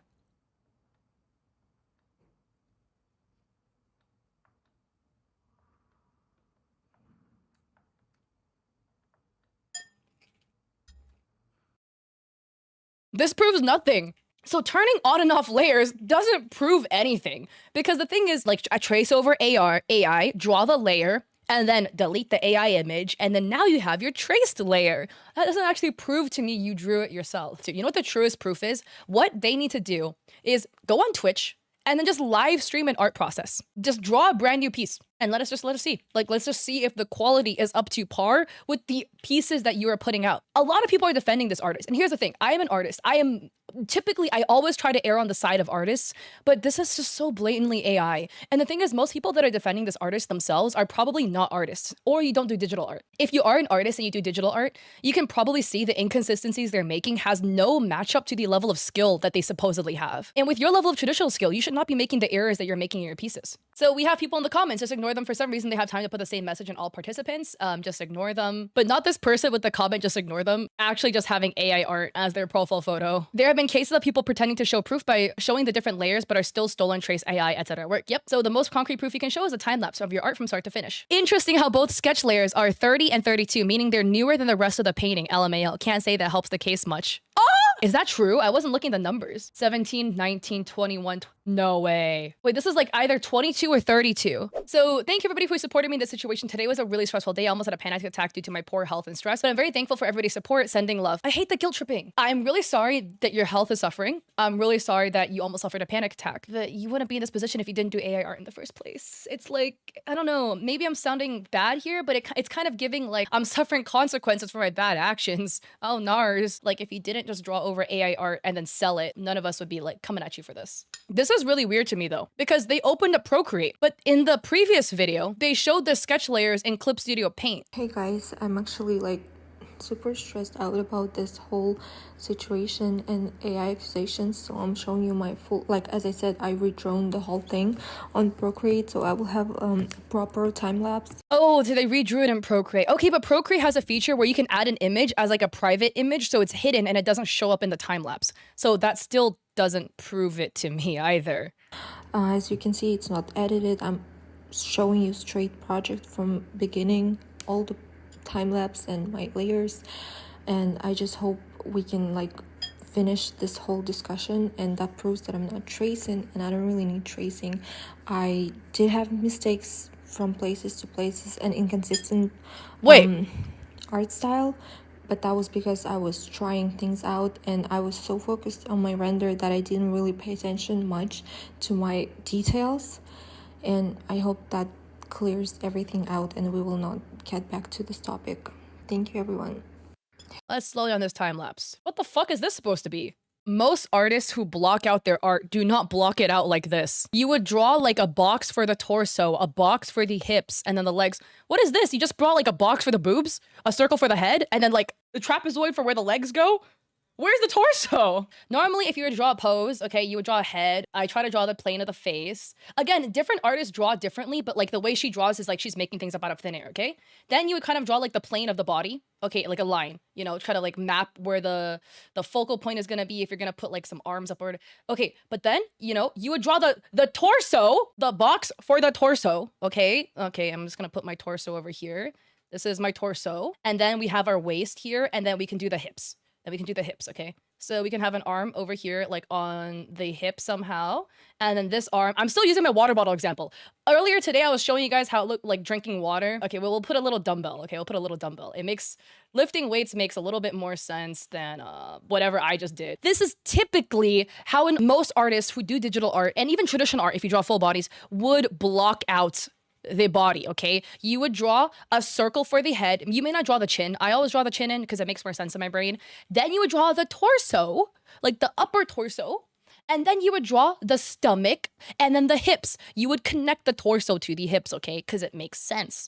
You don't draw a circle and then, oh my God, we're gonna draw bazonkas, boobies, and then hips. And then here's gonna be an arm and here's gonna be the arm. There are some things that can be done personal preferences, but no artist draws in this way. Circle for the head, boob box, and then legs. As we see here, there is a boob box with arms coming out of the boobs. This is just telling me this person doesn't know basic anatomy, but the level of traditional art they do should know basic anatomy. You always draw the head first as an artist. That's where you like place the rest of the body beneath the head. Why the fuck is there no head, but boob box again? trapezoid and arm coming out of boob, but no head. Wait, they draw the head, but they render the boobs before they render the rest of the head. There's just a circle. It's not even closed. There's no chin, nothing, but boobs are appearing. Okay, you know what I'm really curious too?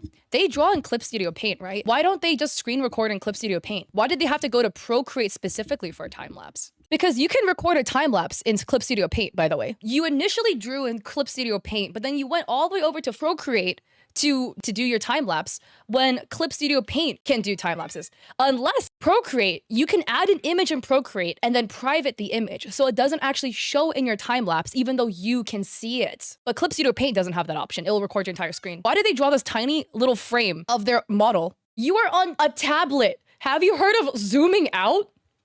Holding the tablet like this? Oh, looks good for your thumbnail. And then we zoom back in and we move. Why did they draw this? Okay, because this is an art concept, right? A lot of artists will draw in like boxes or tubes to like flesh out the body in the initial sketch. Why did you draw the circle that would indicate the bottom of the tube for the torso after you drew the torso already? First, okay, not this, sorry.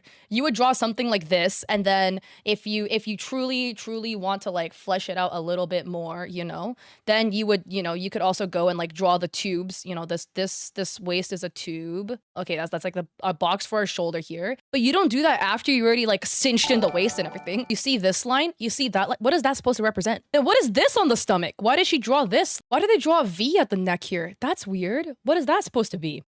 Wait, why do they draw these guidelines after? You're already drawing the bikini, bro. This is way too late to add guidelines now. What? Yeah, this is literally just designed to fool non-artists. Any artist can smell you off a mile away. Who the fuck does this? What are these lines? Tell me more about this, like, whatever wonky half U that you have on the lower belly here. Why is there a box by the belly button? Why is there a line by the hip? Unless you're gonna go and add highlights and shadows there later. Except no freaking artist does this. But guys, if you are an artist, you don't draw like that.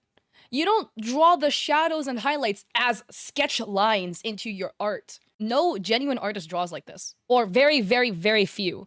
Okay, copy and pasting eye. Wait, no, they didn't even copy and paste the eye. They just drew one and then the other. This is again weird. So they drew one eye, then they drew the iris, then they drew the mouth. Which artist does that? Who draws one eye, moves to the mouth, and goes back for the other eye? Normally, don't you draw both eyes at once and then move on to something else? Yeah, no, he's literally sock shoe.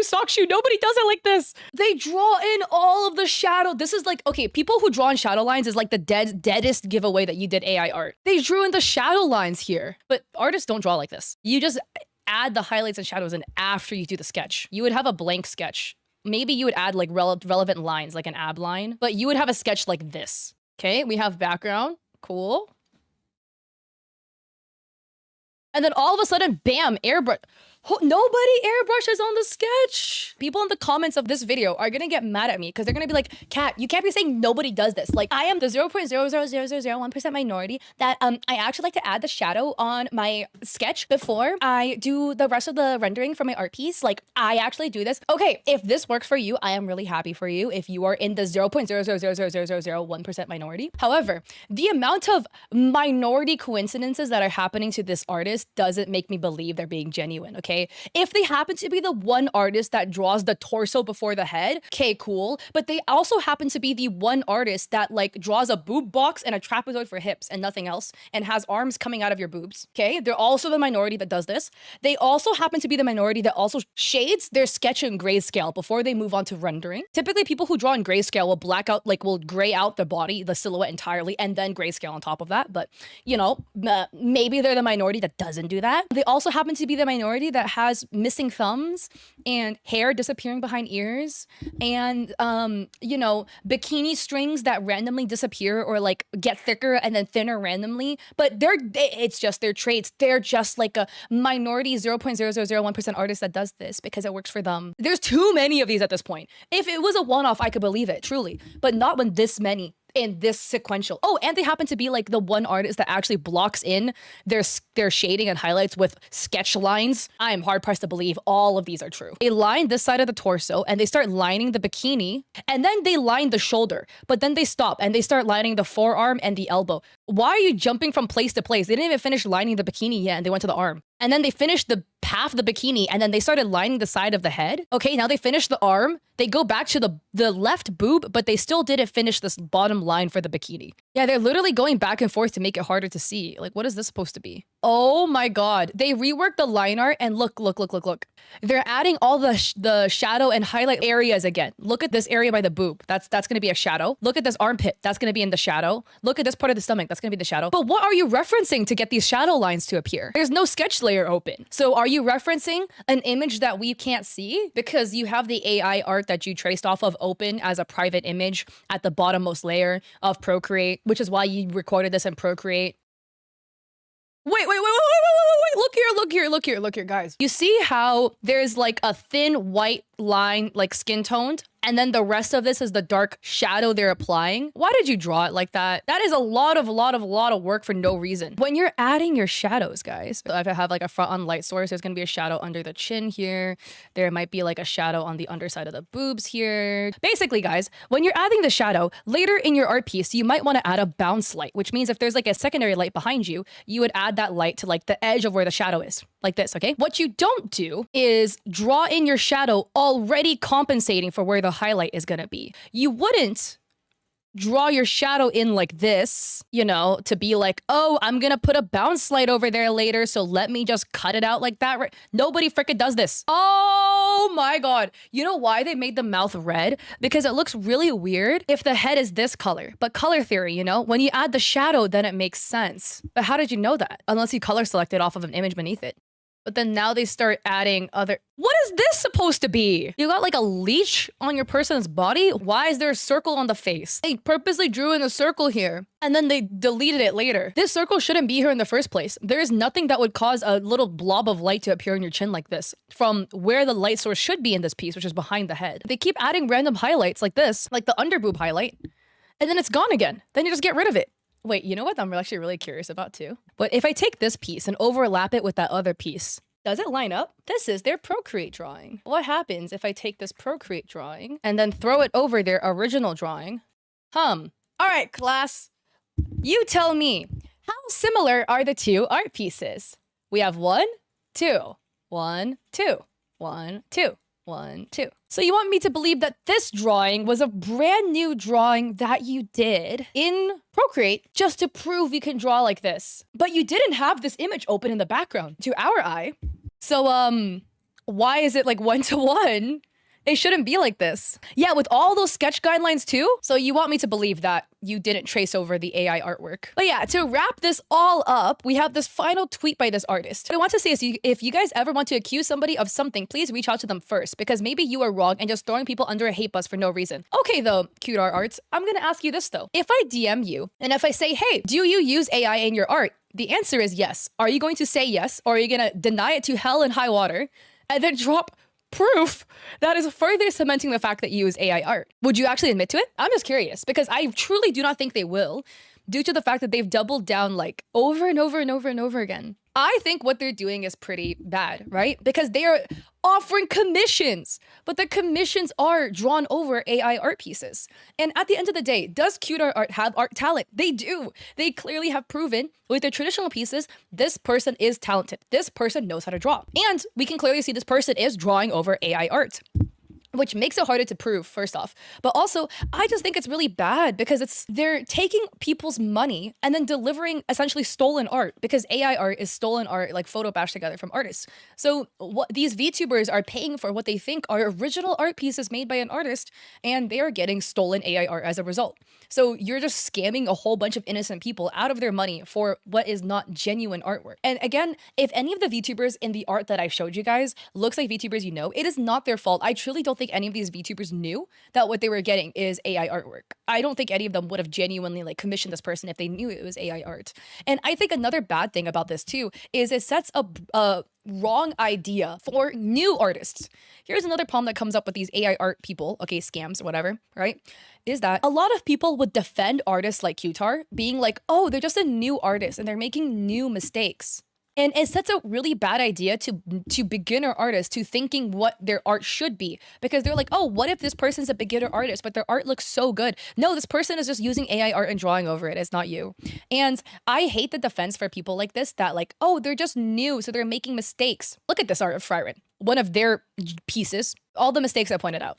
These, I cannot iterate to you guys over and over again because a lot of people somehow will still like to defend these artists for some reason. I normally defend artists, but this person is blatantly using AI art. The thing is, these are not mistakes a beginner artist makes. These are not a mistake that like basically any artist would make, especially an artist of the skill level that cute art is supposed to be at. You're telling me you can render eyes this well? You can render hair this well? But then your person has like an extra palm. The pinky joint, for some reason, starts all the way back here, even though the rest of the fingers' knuckles are over here. And your thumb exists all the way up into the wrist.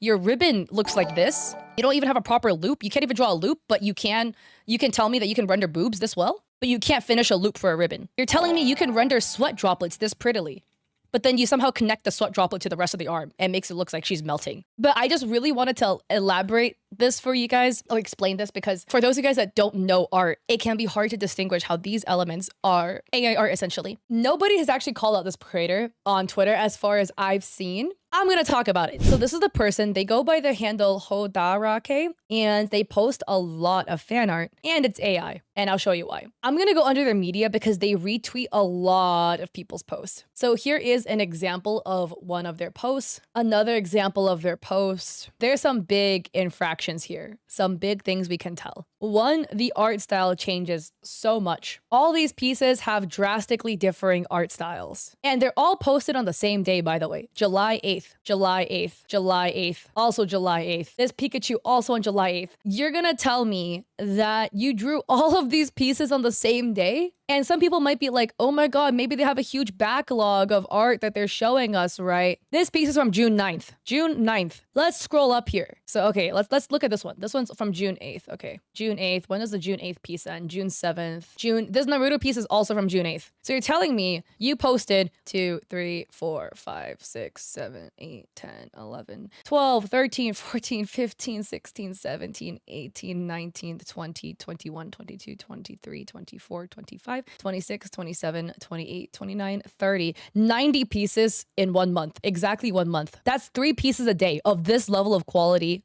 and rendering. I don't believe that. But that's not the only way you can determine AI too. We can look at their art pieces and determine AI. Again, I just want to point out the insane inconsistency. There's so many different art styles happening. Some people like to argue, what if they just have different art styles? This many though? All these pieces are like different styles. They have like a style with a really strong red backgrounds. Backlog, they post so much though. Where are they getting the backlog from? We've scrolled down so far and we're only into March. All of this is AI. Example piece number 1. Their Pikachu piece is easier to spot the AI in than the non-Pikachu pieces, okay? But again, 1, the reflection doesn't match. AI has a tendency to make reflections not match. Pikachu has 2 lines on the back here, but why does he have 1 in the reflection? Pikachu is smiling here. Why is he not smiling in the reflection? Look at the people in the back over here. They're just like random shapes and blobs. Doesn't make much sense. The words aren't actually English words. This bike is really fucked up. Looks like somebody hit the bike. Another Pikachu piece. Why does Pikachu have like 6 or 7 toes? You gave Pikachu 4 fingers on each hand. Also, this guy has drawn so much Pikachu. How did he not know that Pikachu has a little zigzag brown thing on his tail down here? This artist has drawn that on Pikachu in other pieces, but not on this one. I guess Pikachu has 6 toes on his foot, but 4 on each hand. Look at this Pikachu. Now this Pikachu has 3 toes on each foot. And this Pikachu now has 1, 2, 3, 4, 5, 6 fingers on each hand, by the way. This Pikachu is back to 4 fingers on one hand and 1, 2, 3, no idea what's going on here. Also, why is Pikachu crying? No, actually the mandala effect for the tail is so real. I thought Pikachu's tail also had something. Again, look at the reflection. What is this reflection? Another Pikachu in water piece, except now Pikachu has 3 fingers. So again, you're telling me somebody who draws Pikachu this many times can't get the amount of fingers right? Or even the details on Pikachu correct? Anyways, look over here. There's a guy doing a cannonball into the water, except it looks like he's a hermit crab coming out of his shell. There's kids running around, except they have like no legs. This person has no arm. This person has no head. This person has no face. What is this in the background? Like fingers, toes, whatever. Yeah, all the background characters look so effed up in this piece. Yeah, it's just easier to tell the AI in the Pokemon drawing specifically because it's just so inconsistent with how they draw Pikachu. So again, here's another Pikachu drawing. Why is Pikachu smiling with his mouth open down here, but Pikachu's mouth is not open in this piece? Extremely inconsistent, really weird. Why is there a red Coke can down here? Again, AI art has a tendency to place random things where it makes no sense. And an actual artist wouldn't draw a Coke can here. Every brushstroke has to actually be drawn. And this makes no sense. Oh, the tail isn't even reflected. But we can look at the anime drawings as well to look for AI. Let's look at this drawing of Kakashi. Why is there a red string going between his toes? Again, if a human artist were to make this, every brushstroke is placed with intention.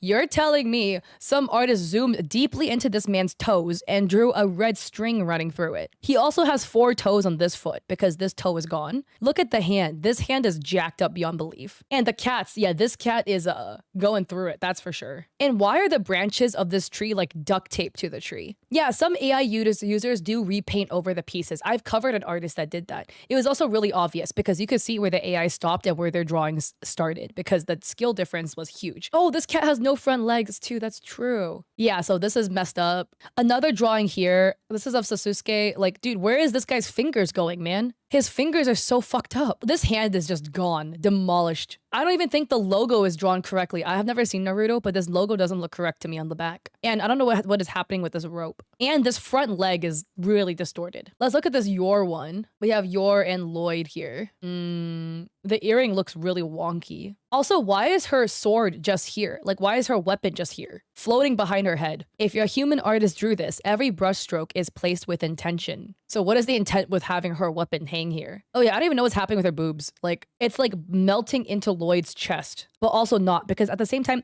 we can see the curvature of her boobs, but then also Lloyd's chest go down. So make it make sense. Which is it? Let me pick another one. Okay, this is Ganyu. Where is Ganyu's hand exactly? Where is her hand going? The behavior of her hair, odd to me. And this isn't even the proper details. Oh, I probably should not look this up non-incognito. Here's Ganyu's outfit, and then here's what they drew. Like, the swirls aren't correct. Also, where are her legs? I don't know where her legs, like the leg detail is wrong. She has 2 stripes on each thigh and then 3 arrows going down. The leg detail is wrong. Here's the thing again, AI art is not good at drawing characters with really complex clothing. Genshin art, Honkai art, etc., their characters have really complex outfits, and AI art is not good at recreating it. Which is why there was an AI artist that I called out a while back who made only basically Honkai and Genshin fan art, but they only drew them in modern clothing because AI was not good at rendering them in their actual clothing. But yeah, so this is AI. Here we have Gojo. But again, look at the really, really wacky and different art style. All of their art style is different in all of their posts. Every single post is different. And what is this like thing sitting on his shoulder? And the buttons look wrong too. I think you're missing a button, bro. There should be one over here too. My glorious King Gojo should never be defiled in the way of air. I agree. The fact that they, oh man, did this of Gojo is, oh my god, this one's so funny. Sorry, I thought I was gonna be done showing it. This one's so funny. Here we have Yor holding her weapon, except where is her hands? Completely intersecting Lloyd's chest? And all the fingers are broken. Why are they all, they look like toes, bro. They're all like different sizes and crooked. And once again, the art style is so different. This is the biggest thing that I don't get too. The fact that it has so much likes. Or I'm not trying to blame anybody who liked it, because a lot of times people just didn't know. But did y'all just not double check to see that it's AI art or not? Yes, no? Sag. But I'm not trying to flame anybody who got fooled by this person, by the way. Like, it happens. And here's my other theory as to why they do so much Naruto and Spy X Family art. Also, again, Naruto's hand's so fucked up. Because their outfits are much easier to draw. Naruto has a very notable outfit to recreate. Yor and Lloyd wears a suit and Yor wears a black dress. It's much easier to have AI draw this than Ganyu. Or any other Genshin character for that matter. Because their outfits are so complex, AI like fucks it up all the time. Like, what is happening down here with their pants? So it's easier for AI to recreate, not Genshin characters, but characters with simpler outfits. Guys, they have a Patreon. They have a Patreon. So this is in Japanese, but I'm just trying to read the translation beneath it. If anybody can read Japanese, please correct this for me. For $5 a month, you can add 10 times with X and request for retweet. If you wish, please send me a DM. We cannot retweet posts that are prone to banning in X. My apologies. So wait, that makes so much sense.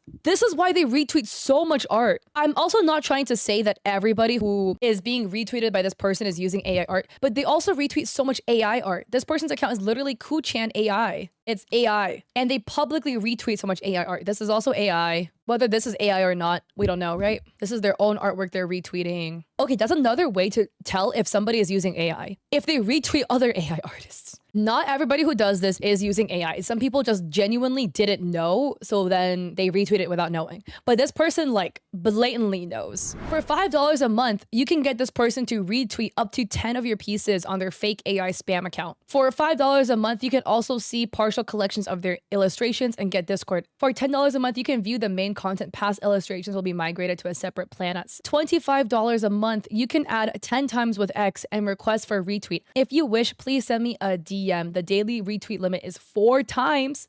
Oh my god, no way. For $1,000 a month, you can request 60 character illustrations. You can request once a month. It is difficult to create minor character. I don't know if this is a translation issue or not. Do any of you guys read Japanese? Does this mean minor as in side character or minor character as in they are not an adult? Like, can any of you guys read Japanese? Because this is a translation. That's why I don't know if, because the artist is actually Japanese. I really hope it's not the second one. I hope they're talking about side characters. But for $60 a month, you can request this bro to type in a bot and output images for you. Okay, wait, they say creating minor characters is difficult. What does that mean exactly? I can't read Japanese. So if the katakana says Meina Kiara, I don't think I'm reading that right, then it probably means side character. Okay, I hope this means side character. Oh my god, so this guy is just a freaking scammer.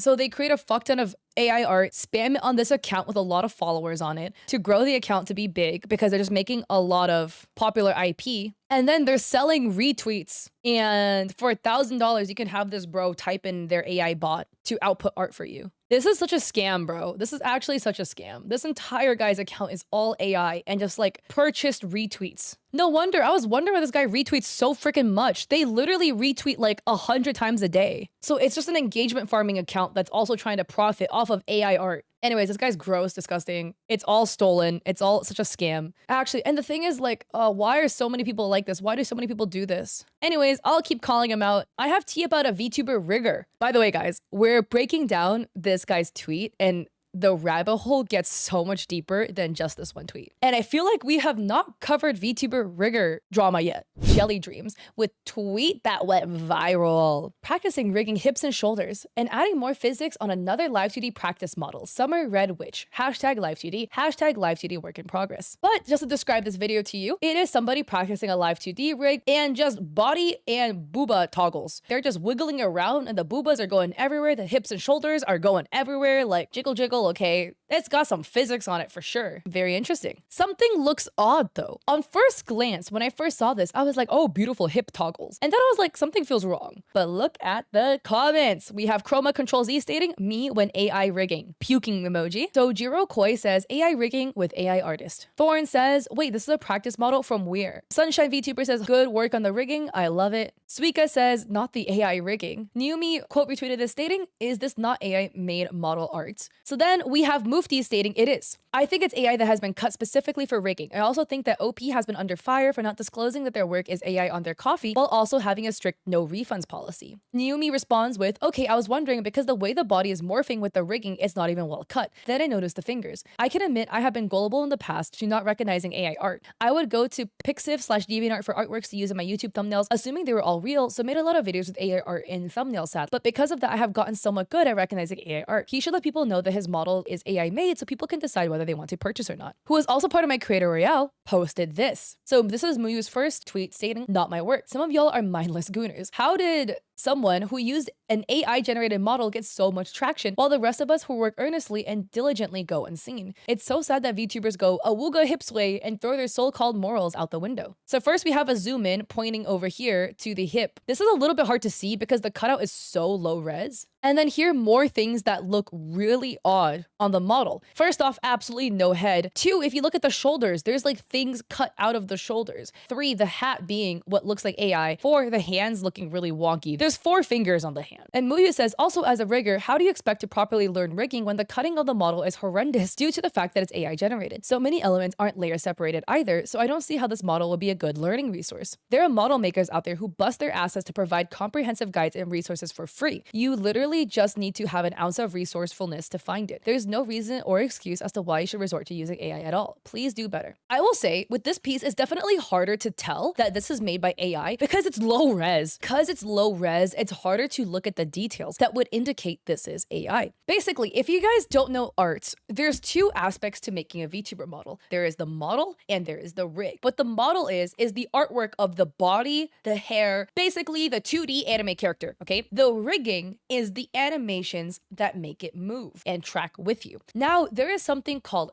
cutting. So what cutting refers to, how you have to separate your little 2D anime character so that the rigger can go in and then make it move. The best way I can give you an example is, so this is an animated emote that I made for my friends. Some people in my YouTube videos think I don't do art. They're like, Kat, you're such a yapper. You're like a clown, you know. Oh, you're all talk, no game. I do art. I just draw fat frogs and cute cheepies, okay? That's mainly what I do. I can draw. Like what cutting is, you separate each piece on its own. I'm gonna make Annie bald, I'm so sorry. It makes it easier to animate when you can move the things around. You know, I have left arm, hands. Do you notice the way you have to draw it, right? Even though this hand is here, I still have to draw the thing that would be hidden behind the hands. Even though we have these hands here, I still have to draw the body that goes behind the hands. Cutting basically means separating an art piece into these elements. So if you have an original art piece that you want to make into a VTuber model, so let's say I am drawing this with my mouse right now, okay? So let's say I drew a bear and I am like, yep, this is going to be my VTuber model. Ignore how this looks. Okay, I'm drawing with my mouse for demo purposes. Here we have one arm. I'm drawing them in different colors just so this makes sense to you. This bear is currently all on one layer. If you have a completed art piece, cutting means to cut for a VTuber model is we're gonna have to separate all the elements onto its own layer. So I'm gonna have to chop the head off, put the head on another layer, put the arms on their individual layers, chop the foot off, put each foot on its individual layer. Now, the reason for this is so that when I animate, remember I showed you how for Annie's body, right? When you have something and you animate it, it will move. So therefore, you have to reveal the thing that will be beneath it. If you have a regular drawing, and if you drew it all on one layer, yeah, I didn't draw the back of the body. So cutting means you chop the head off, you separate it, you go back to the body, you see where it's missing a part. Well, we have to go and color it back in. I'm gonna make it a slightly darker color just so it will make sense. So, you know, then I have to go and fill in that part that is missing and color it. Let's see, when his head tilts, we can still see that there is still body behind him. I hope that makes more sense. So going back into this, when people are saying the cutting is bad, it's because it is. How do you tell if the cutting is bad? It's because a lot of things that should be moving are not moving. You see here how the hips are swaying? You see how there's ruffles on the skirts, like on the hips? The ruffles should also be swaying. So basically, like in a regular movement, let's say a human being were to wear that outfit, what would move? The ruffles should move. A lot of the like flowy elements of the cape should move. I don't know what this tag is, but that should probably bounce a little bit, right? A lot of things that should be moving are not moving. So that's one aspect. Let me go back to the rig to show you what also looks bad, like not cut properly. You see here, watch the bow. You see how the bow is here, and then there's a cape, right? The cape to the skirt. The bow just intersects through the cape. It's not rigged well either, because also look at the parameters here, okay? There's so little parameters. Basically, each parameter is each thing that moves. Let me give you an example. Physics, hat. So it's hat physics. That's one parameter. Hat bow. The bow movement is another parameter. Hat pendant. I guess maybe the flower or whatever. Another parameter. This is insanely low parameters for an entire body rig. Lack of a better phrasing, lazy rigging. Again, maybe I am a hypocrite because I have never made a VTuber model, but I animate emotes and I have this many rigs for an emote and it's way simpler than a VTuber model. So they're showing you more of the rigs here and it really looks like they focus a lot on the boobs. Oh my God, this rig looks really off. Look at the waist rigging. Like the entire torso up here is like detached and moving in a separate way from the rest of the body. Like, why does the torso look like it's its own entity? Yeah, the reason there's not that many layers is because this is AI. Yeah, this is AI art.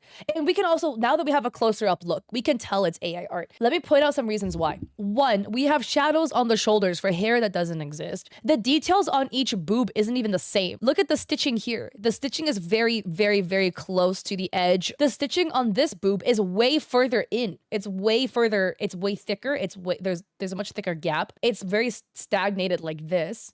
Doesn't match. Why would an artist draw two different cups too differently in a style like this? I think this is still human rigged. But yeah, these two elements of the skirt are just disjointed and moving on its own. So it's not only is the art AI, the rigging is not even. And normally I don't like to call out artists being like, your rig sucks, whatever. And I'm not even at a point where I can truly throw in my 2 cents for criticism because I've never even rigged a VTuber model, but I've animated emotes, so I have that to say. Oh my God. Look at this, guys. Look at this, look at this, look at this. Look at the boob bounce. Look at here. Look at the crack between the arm and the torso. There's just a weird crack here. And then the shoulder just has a big cut in here as well. Like the detailing doesn't even match. It's not even symmetrical. And I know some VTubers have an asymmetrical aesthetic, but you're gonna tell me both buckles for the cape is not gonna look the same? Very, very, very jank here. The closer you look, the worse it gets. Yeah. Look at this hand.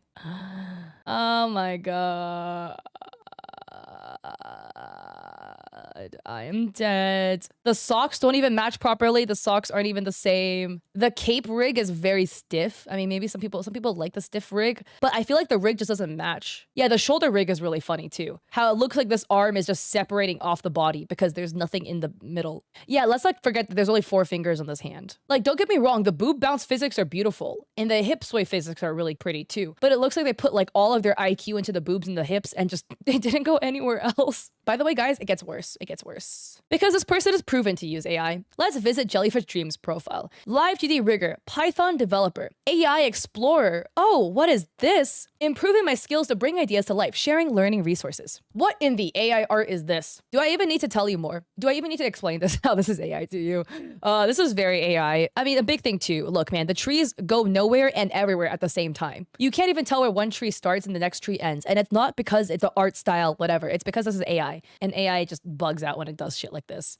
This is all AI. So then we have that. They have AI Explorer literally in their bio. And they've talked about AI. I believe this is the first tweet from them. Finished my latest karaoke video. Da-da-da-da-da. Then they list their tools in the comments. 4 out of 4. Image tools. Microsoft Copilot Designer. DALL-E. Generated title karaoke sing it. DALL-E is an AI software. Let's look at this video. We can barely see it. The logo is AI generated. The logo is AI generated. Does this model look AI to you? Oh boy, because I'm gonna tell you about that one in a second. Then here we have this tweet from them. This is on February 14th, 2024. The same day they actually made this, Valentine's Day. How romantic. Learning PNG tuber creation and VideoTube usage. Completely in love with Hasbin Hotel. Couldn't resist generating an MLP/Hasbin Hotel crossover via Stable Diffusion. Time-lapse cleanup of AI generated design for practical learning. What are you learning? By the way, their cleanup is literally like directly tracing over the AI art, so. But it gets worse, guys, because this person has a coffee. What do they sell in their coffee, you may ask? They sell a live 2D model, an elf rig, made by Jelly Dreams. Looking a little interesting to me. Let's go down. Oh, what do they have here? For £3 or for €3, you can buy Mushy, the green mushroom, live 2D rigged model. This looks pretty AI to me. This definitely is giving AI. And then we can have Okumo. For €22, you can buy Okumo live 2D rigged dragon. Okay, let me just point out a couple things. This is supposed to be a Chinese dragon. I am Chinese. I can tell you right now, I don't know what the hell this character is supposed to be. I don't know what the hell this character is supposed to be. And I don't know what the hell this character is supposed to be. And what is the detailing on the clothing? Because that is any Chinese detailing whatsoever. The art style is very, again, indicative of AI. It's a whole lot of nothing and everything all at once. You have a beaded necklace, like a beaded detailing headpiece, except the beads and the spacing beads, like these square spacing beads, aren't even the same. That was just a brief little rundown. I feel like at this point, I don't need to beat it into you guys as to why this is AI. Okay, it's very, very AI. The detailing, again, inability to write Chinese characters correctly. And a big thing, if you're sharing their creative adventures, use these hashtags, recommend this software. This model has been tested in VTube Studio with VTube Studio tracking, TOS. Feel free to use this model for streaming, merchandising, or any creative endeavor. While the design isn't exclusive to you, your unique touch makes it special. This digital product is non-refundable. All purchases are final. That is the issue. They don't mention the fact that the model itself is made with AI art, but it's non-refundable for some reason. I'm gonna mute it. Actually, no.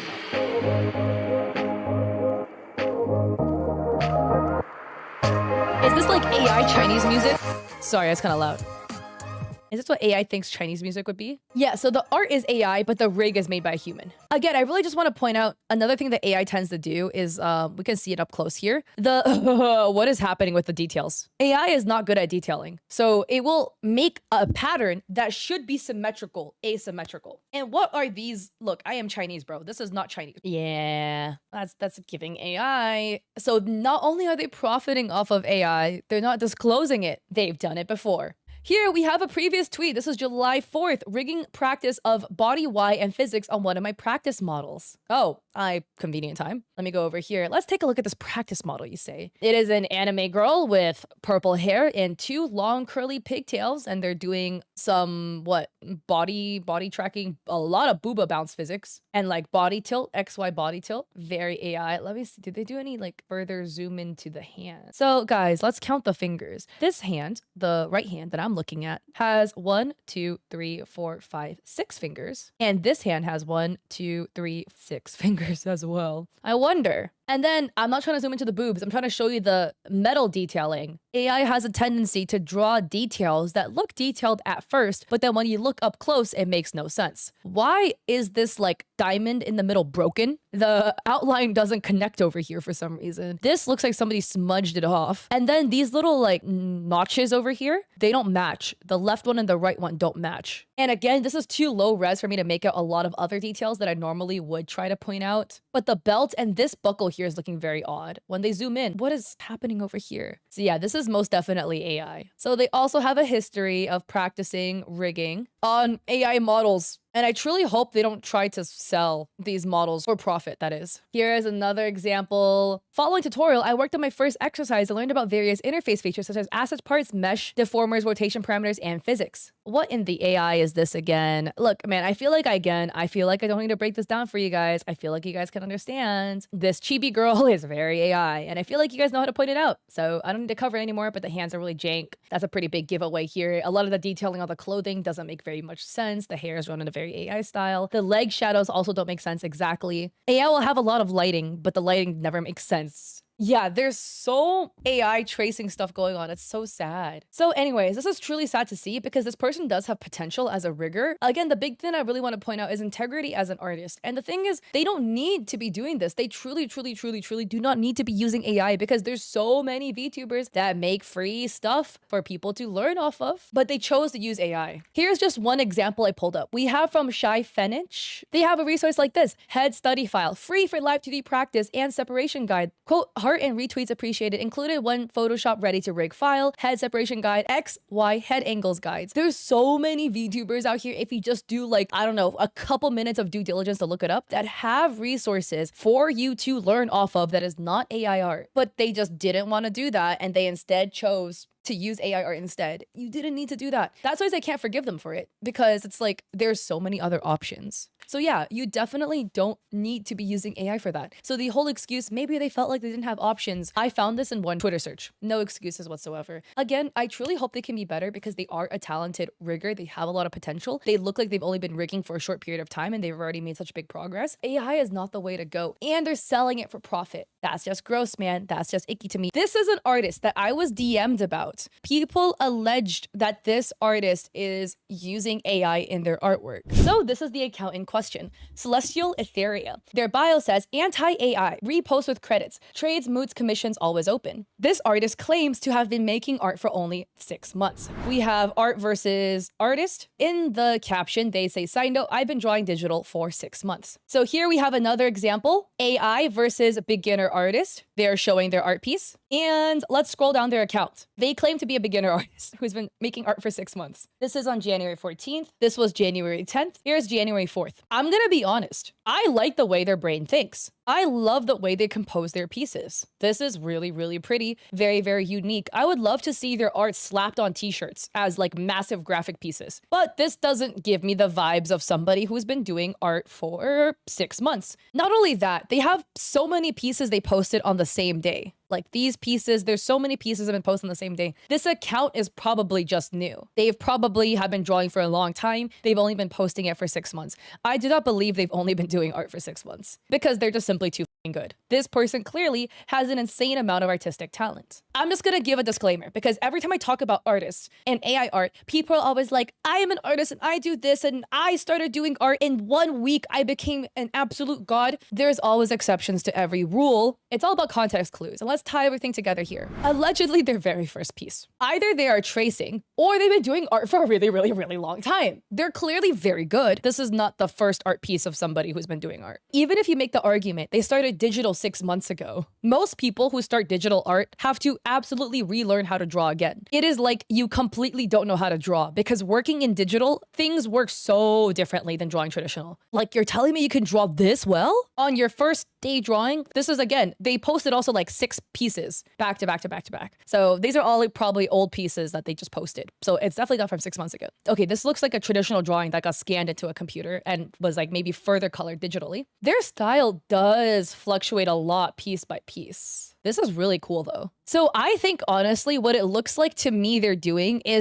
photo bashing and painting over the photos, which isn't necessarily wrong. Could be disingenuous to not reveal that potentially. Because the ability to draw in a fisheye perspective, allegedly 1 month into your art career, I don't really believe it because it's an insanely difficult perspective to draw in. This piece to me low-key seemed like it could have some AI or photo bashing in it. People always get upset with me when I nitpick people's artwork, but the problem is when it comes to accusing somebody of using AI, either I nitpick their artwork to prove to you and explain to you how there's AI in it, or I don't, and then I just say, trust me, bro, and then everyone's gonna be like, oh, but like, you're just lying. But I do want to highlight some of their posts here. So they have this reel where it says AI's version and then my version. Don't get me wrong, their version is sick. They literally just redrew over the AI piece, or they took the AI piece and then kind of filtered the hell out of it and then added a lot of brushstrokes on top of that. There's not a time lapse. There's no time lapse. They show it so quickly. I'm really trying to grab the screenshot. Okay, this is the best screenshot I can grab because they start rotating the canvas, so it's hard to grab a screenshot after this. This is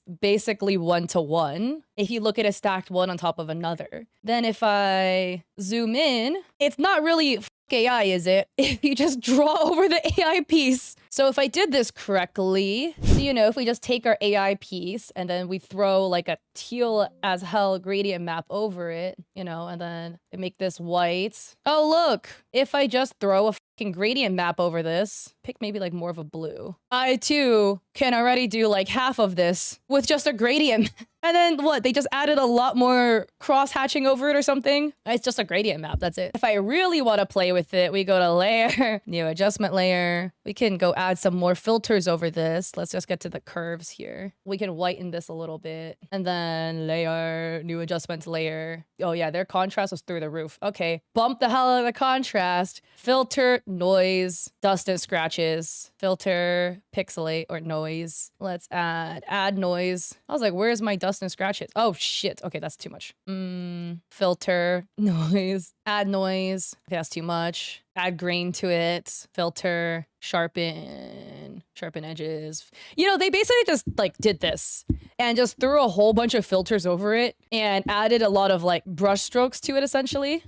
But it is still very, very AI art. Also it's like low-key fun. I'm trying to see if I can kind of like in a way mimic the piece. There's also, if you go to filter gallery, Photoshop has a lot of fun filter galleries where you can add like cross-hatching and stuff to your artwork. You can change the cross-hatching length. You can also add sprayed strokes to it to make it look a lot more sketch-like. You hit okay, you let it cook for a little bit, and then you can just, grab it. I duplicated the layer, grab an eraser and erase part of it. Oh, wow. So cool. Anyways, and just go and just draw other shit on it. It is an art medium to like cook like this, but they're trying to pass off this as if it was an actual art piece that they drew, whereas it's an AI piece that they filtered the hell out of and like added their own elements to. That's just this one. Now we have this piece, AI versus beginner artist. So here we have the AI, here we have their art piece. And again, hey guys, I wonder what's gonna happen if I overlap these one on top of the other.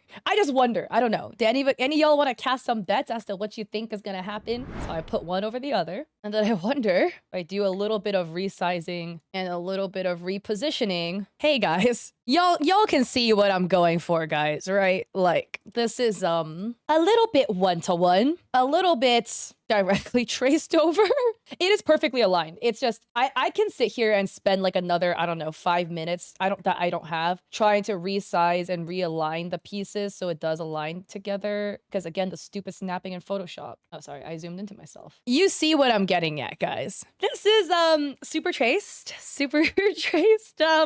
They did add their own elements to it, like squiggles in the back, blood on the hands, this, that, and the third. I feel like you can't say fuck AI and have a against AI strong stance if you are at best tracing AI and at worst taking AI and throwing a filter over it and calling it your own art. Here again, we have another series. I think I don't need to do the one-to-one for you guys anymore. It's AI versus a beginner artist. Here they have the AI. Their art piece is like a direct paint over of the AI. And we have commenters even being like, hey, a little bit too close to the original though. Is the beginner thing engagement bait? Sorry if I'm rude. I definitely think the beginner thing is engagement bait too. I don't think they're a beginner. I don't think they're doing digital art for only 6 months. And they've been using AI art in their processes a little too much. Okay, this is twofold for me. There's two things that we can do here. The first thing to unpack is the AI. Best case scenario, this person is misinformed. That they think by redrawing AI art, they as an artist are taking it back into their own hands, giving AI the middle finger. I'm here to tell you that's not the case. By referencing AI art, you're still using AI art in your art process, and thus you are still profiting off of the theft of other artists. It's still involved in the process. They're not doing what they think they're doing by doing that. Secondly, the argument that they're a beginner artist, and they say that they've been only doing digital art for 6 months. I think it's disingenuous to say that because we've talked about it before, beginner artists, fake beginner art accounts, you know, where they claim to be a beginner artist and they're getting better, but they're actually not a beginner this entire time, and it makes other beginner artists feel bad. They are not a beginner artist. Either they are the absolute most talented artist to ever walk this earth, the first instance of them picking up a drawing tablet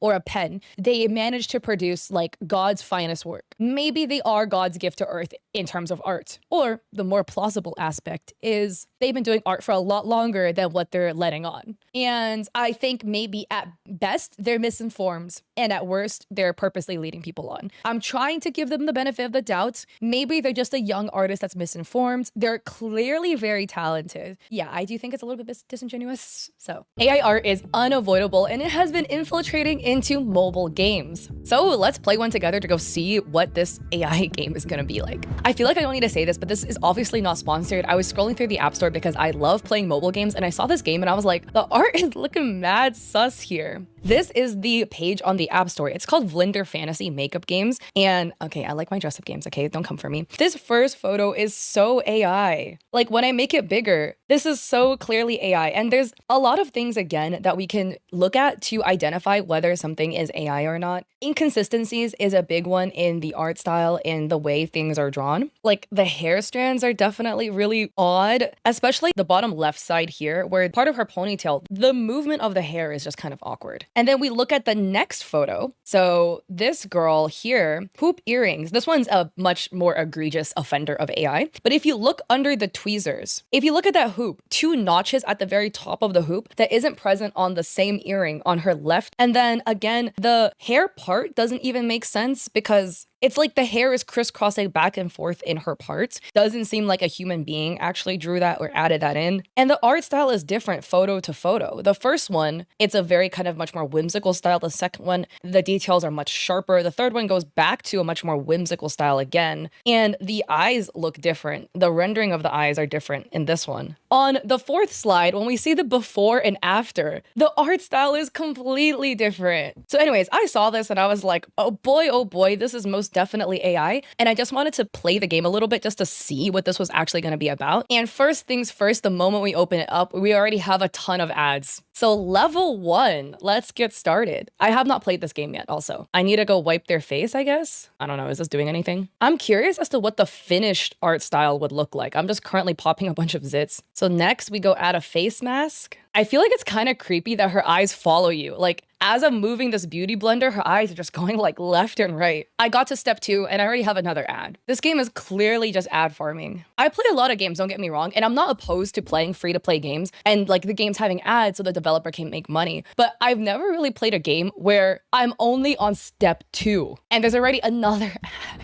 Okay, I guess I shaved the eyebrows. The gameplay loop is really standard to a lot of other like dress-up style-y games that I've played before. I mean, I feel like the style of game might be something that would be appealing to kids. All right, so we finished the eyeshadow on one eye. Oh, now I'm adding the eyeliner. I mean, the art isn't blending really well. As you can see, the art style between the makeup and the skin isn't like matching as well. Sometimes in these dress-up games does happen. It's just blowing my mind how different everything looks. Like the hand looks very like paper cut out. Oh God, this is giving such like uncanny valley right now. Like I'm just staring into her eyes and I'm like, ugh. I mean, the gameplay loop seems really standard, but again, this doesn't seem very fun. And we have another ad. Oh, you guys, I'm gonna lose my mind here. Like with all of these ads, this is level 1, by the way. Like it would make sense, you know, to have an ad in between each level. Like after I don't know, do her makeover, then there's an ad, and then I do somebody else's makeover. But to have an ad like every 2 steps, and also notice how with all of the options down here on the bottom, you need to watch an ad in order to access it. There's only one free option in here. This is such an ad farming game. Again, I'm on the lipstick, and again, all of the options you need to watch an ad, with one being a VIP, which I'm guessing you're gonna have to pay for, right? And there's literally only one free option. So that doesn't make the game very fun either for free to play players, like just from a game developing perspective, right? I again understand that if it's a free game, you need to do things like running ads, stuff like that, so the devs can get paid. I'm a big fan of making sure game devs can get paid, earn fair wages, whatever. This blatant of a cash grab. There's another ad.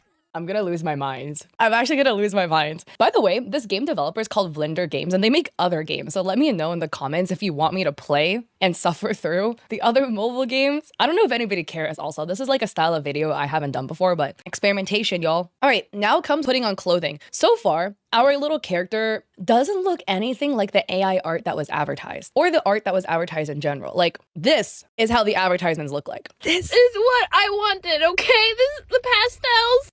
And this is what I got! If I get another ad, it's gonna be my 13th reason. So this is our completed character. These are not like the advertisement photos. I will say though, I can't tell whether this is actually AI art or not. I actually don't think this is. This doesn't look like AI art to me. This actually does look like it was potentially made by somebody. So at least kudos to them for that. No kudos for false advertising and advertising using AI materials. Not only is that 1, false advertising, 2, you're using AI, bro. Like, it's art theft. And I feel like I don't need to reiterate to you guys how bad AI art is. But in case this is like the first video of mine you've stumbled on, TLDR, bro. AI just steals from actual artists. It steals the thought process, the integrity, the creativity from actual human beings that didn't consent and bashes it together. And if you do use AI, you are participating in the theft. So we have like a narrative story going through. Yeah, the background art here is definitely AI. And there's many things I can point out. Like you see here, this is the background itself is most definitely AI. If we look at the bottom left, there's a crack in the floor. A big thing about AI too, when it comes to drawing backgrounds and stuff like that, it's not good at perspective. And so as you can see here, the ceiling light is actually curved. So this light curves, but this line is straight. And then these lights here, as you can see, the line is going straight. And then when the line intersects with the mirror, it turns down a little bit. Another thing AI is really bad at doing is when it draws a room, we'll be like, okay, we need to fill this room with clutter, but it's not good at like drawing fine details. So if you see on the actual vanity counter, if you see this stack of what should be perfumes and lipsticks or whatever, if you look a little closely, what exactly is that? Everything is very jumbled together. It doesn't look like there's like individual products. It looks like the lipstick tubes are all kind of stuck together. And then if you look at this shelf in the back, there's a tall shelf with like a box on the top. Yeah, what exactly is that box? Is it a cardboard box? Which would be like an odd clutter item to add because this is supposed to be like a professional, cool looking beauty studio room. So why would there be like cardboard boxes in here if you're trying to present this like professionalism?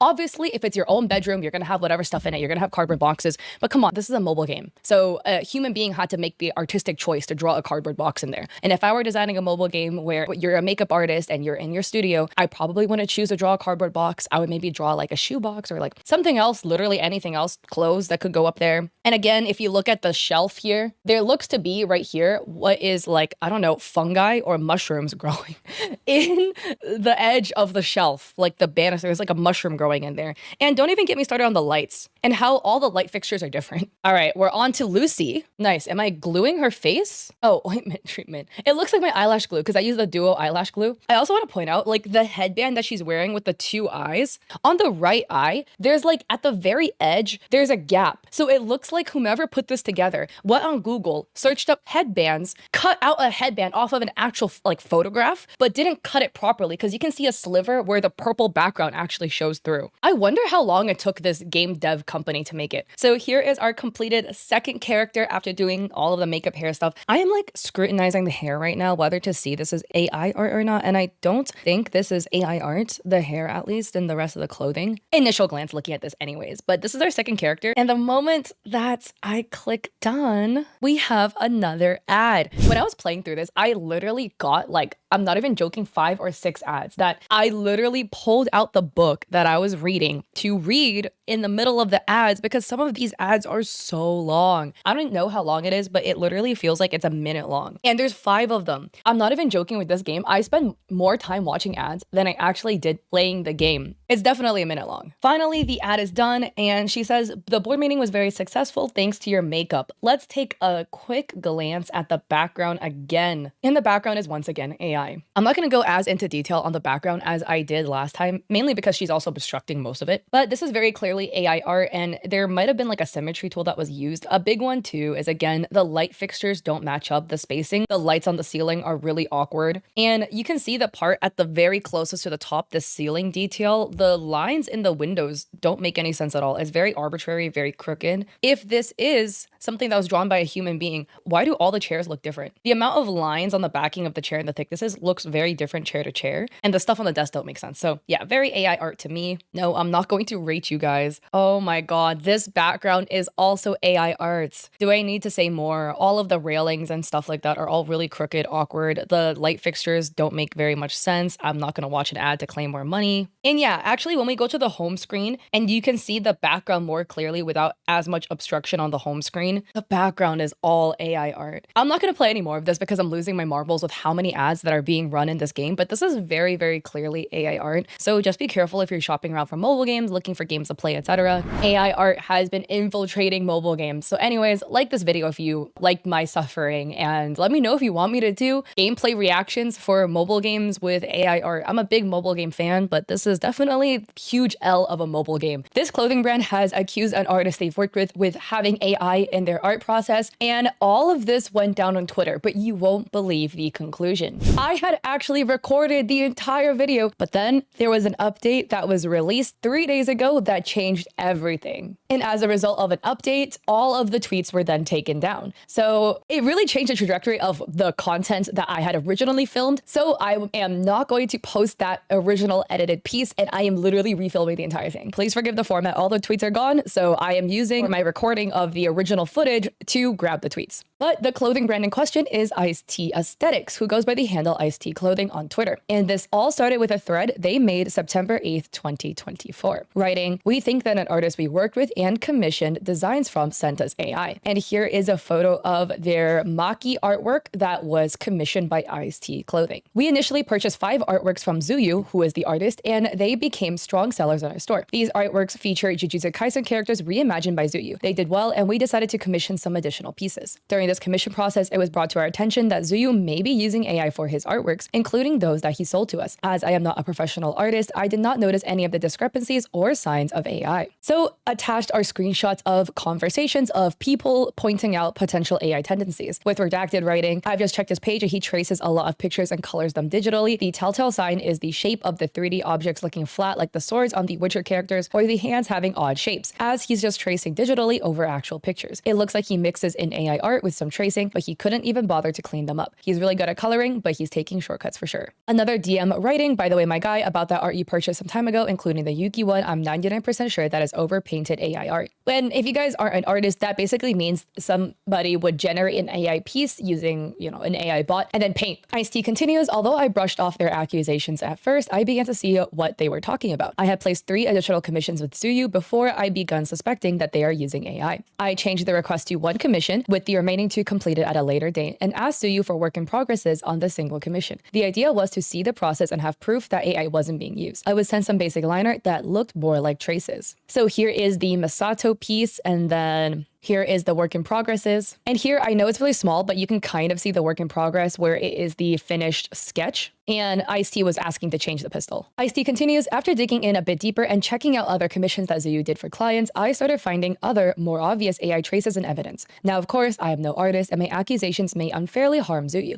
which is why I contacted them first. I had pointed out in my original recording, and I'll point it out again, I do like how fair I feel like Ice-T was being in acknowledging that due to them not being an artist, that their takes may not be fully accurate. So this is the conversation between the two. Zuyu writes, artists can make mistakes sometimes, and I saw threads regarding the issue with AI generated / AI assistance art going around right now, and some of them would list something that common mistakes an artist could make. Call it skill issues or clumsiness, but it's a normal thing, but it's still a debatable thing nowadays. Some of us didn't have the privilege to go to an art school, including myself. I made my way up by studying, even sometimes tracing references in the past, which are very normal for artists, and I'm still learning to this day. I have no idea how to generate AI art, and I'm not that tech savvy, nor that I ever interested to use it because I know they look like shit and it harms real artists. I was one of the victims. I'm aware of the comments under your page saying that my art is AI generated, and I would be lying if it wasn't demotivating me in a way. The only way for me to 100% prove it is by setting up a camera and to do a time lapse of me showing the process from scratch, at least for the sketch and liner, according to some people's accusations, and I will do it soon in the future. Ice-T writes, hello, I completely understand what you mean. Any artwork can be overanalyzed and mistakes will be found. The main point is how you come up with the original line art. I and some other artists suspect that it's traced over AI and then colored in or textured. Some artists point out the line art you show in your progress. The lines are inconsistent, which they say is very common for people that trace.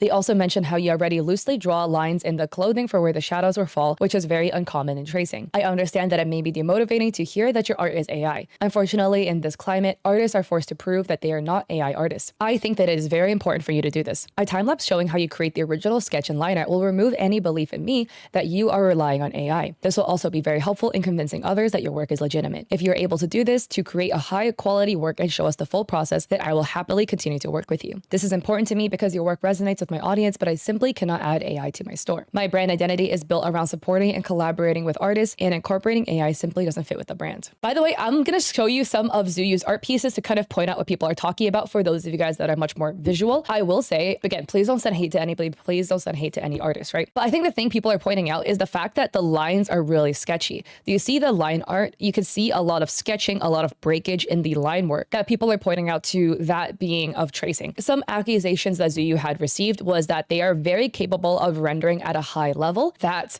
the line work doesn't match up with the level of rendering. Now, some artists will have an art process in which they have a sketch, they clean up the sketch, and they use that sketch as their line art. So instead of going out of their way to then redraw the sketch with clean line art, they just clean up the sketch close enough and they're like, all right, good enough, and then they color on top of it. That is actually a process that many artists do use, but it is not as common. Most artists do choose to redraw the line work to do clean line art. And this is like a close-up where you can see more of the sketchiness in the line work. Ice-T continues, I received no response to the final message and suggestion. I can understand that Zuyu isn't obliged to my suggestions, but as this is a serious accusation, I expect a response or counter suggestion, especially given that I am a client that has spent over 1,000 in commissions. We work with dozens of artists and understand the controversy with AI generated art. We don't want our brand associated with it. We want to build a reputation as a brand that works with and supports independent artists. Before removing Zuyu's works and asking for a refund, we want to hear some wider opinions. And here are what some commenters had to say. Ryan wrote, this is how I find out one of my favorite artists use AI. Wait till you watch the full video before coming to a conclusion, by the way. But Ice-T writes, yeah, put me in a bad spot for a bit too, haha. This is all written as of around September 8th, before more information came out. Now, this was the piece that was commissioned for Ice-T aesthetics. A lot of people were accusing this piece of AI for a couple of reasons. One, because the perspective of the sword is a little bit awkward. Due to this hilt here, it looks like the blade extends fully into the hilt, but it should actually stop a little bit further out. And the second thing is the 3 fingers on this hand, which is the biggest glaring giveaway.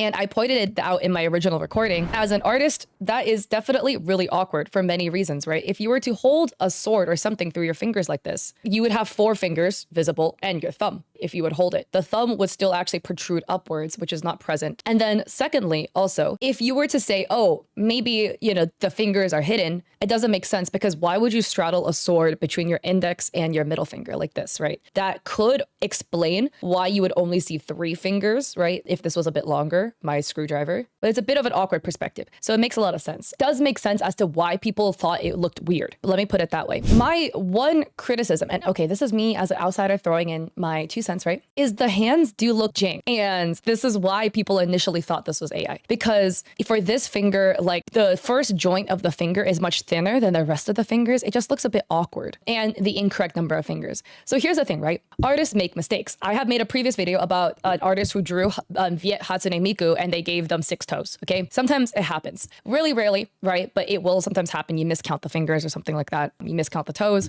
For me, this is just a commission piece for a brand that has commissioned you for over $1,000 worth of artwork. I would have put a little bit more due diligence, I feel like, into making sure the art piece was looking clean before I sent it over to the person that commissioned me. That's just me. I do think the rest of the render, gorgeous, right? Love the skin render, everything, but the hands just look a little bit awkward. And the thing is, I'm not trying to say this to like bully the artist, whatever. It's because this artist is actually capable of drawing very nice looking hands. We can see in their other pieces, this one, like this pose here, they are actually capable of drawing hands that look good in different pieces. So that's why to me, it was just a little bit odd that this is a commission piece, but the hands just are not up to the caliber they're capable of drawing according to their other art pieces. Or even like here, right? This is a very complex pose to hold the sword. The hands look, very nice here. Also, I do want to point out a piece of misinformation that was floating around when this controversy first happened. This Twitter user had pointed out a tweet that Zuyu had made. And the tweet was by Zuyu on December 12, 2022. Zuyu wrote, "Left knockoff AI generation of my work, write mine." Here is the AI generation that was generated by somebody called Inkrat or something. And this was Zuyu's original piece. So I think some people saw that and then assumed that Zuyu took this AI generated piece and redrew it and completely traced it. Critical thinking online just doesn't exist, I suppose. No, it clearly is that this person took Zuyu's artwork and ran it through AI.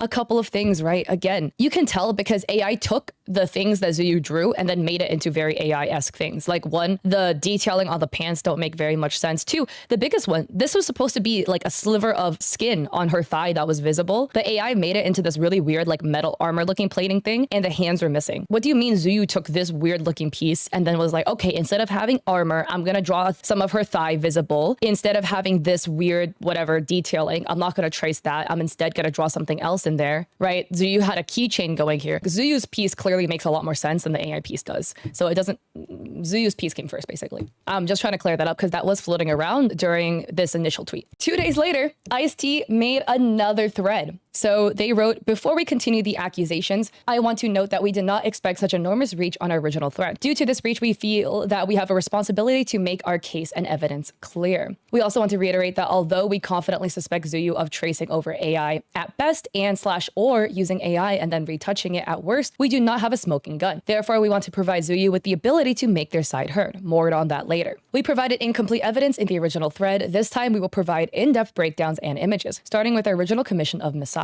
So here is the little document writing, "I have gathered some basic references for the Misato piece. The requirements are basic. I want her to be wearing the black dress that is underneath her red jacket. I want the red jacket to be half on, half off. And I want her to be holding a weapon, ideally a gun, make her look dangerous and sexy." So this was the DM that Ice-T had sent Zuyu, and a reference photo of Misato, another reference photo of Misato, and this was Zuyu's completed art piece. So here are some more DMs between the two, with Zuyu writing, "Hey, a heads up, you can expect to get the sketch later today," and they showed the sketch. And then Ice-T had asked for the gun to be changed because Misato's gun is a pistol. And they point out that the first sketch had an odd 1800s German gun. Yeah, it was like a revolver. And Ice-T writes, "Here's what we deem suspicious enough to start questioning. 2 zippers on the jacket. AI-style gun in the original trace." If you see the jacket, this is what they're pointing out, right? Here is 1 zipper, and then here is a second one. I will say, after looking at that, it does look really weird to me. It truly does, actually. Know what reference photo they potentially used for a jacket to get 2 pieces like that, right? Like here. because even in Misato's artwork, there would only be like one panel of clothing on this side. It looks like she has a really thin red cardigan on and then a jacket over it to make it double layered like this. And then here's more information that Ice-T provides. They add Gen AI is bad with guns and often elongates the barrel and blobs the weapons. Example of AI generated anime girls with guns. Image writes, note the stylization and barrel shape of the handguns. And yeah, you can see these guns are really, really jank looking. In the first photo, her finger is like into the gun. There is no trigger on the gun also, and the barrel is like stagnated. It looks like Russian nesting dolls that can collapse in on each other. The second one, she has 5 fingers, but then a finger protrudes out of where the trigger should be. This gun, the barrel is just very long and jank looking. And this one, the barrel isn't even pointed in the right direction. Ice-T is pointing out that the hand grip and the barrel look similar. I would say the hand grip is pretty standard for somebody that is wielding a gun, but this gun does look more like a revolver with the barrel than a pistol. And maybe the Zuyu does not know Evangelion, right? But I mean, I haven't really watched Evangelion. I've only watched like 4 episodes, but Misato is always featured with a pistol. And even in the reference art that Ice-T had presented Zuyu, Misato also had a pistol. But maybe there was just some miscommunication. Maybe Zuyu just used our creative freedom because the gun wasn't explicitly specified. But down here were more examples of AI generated girls with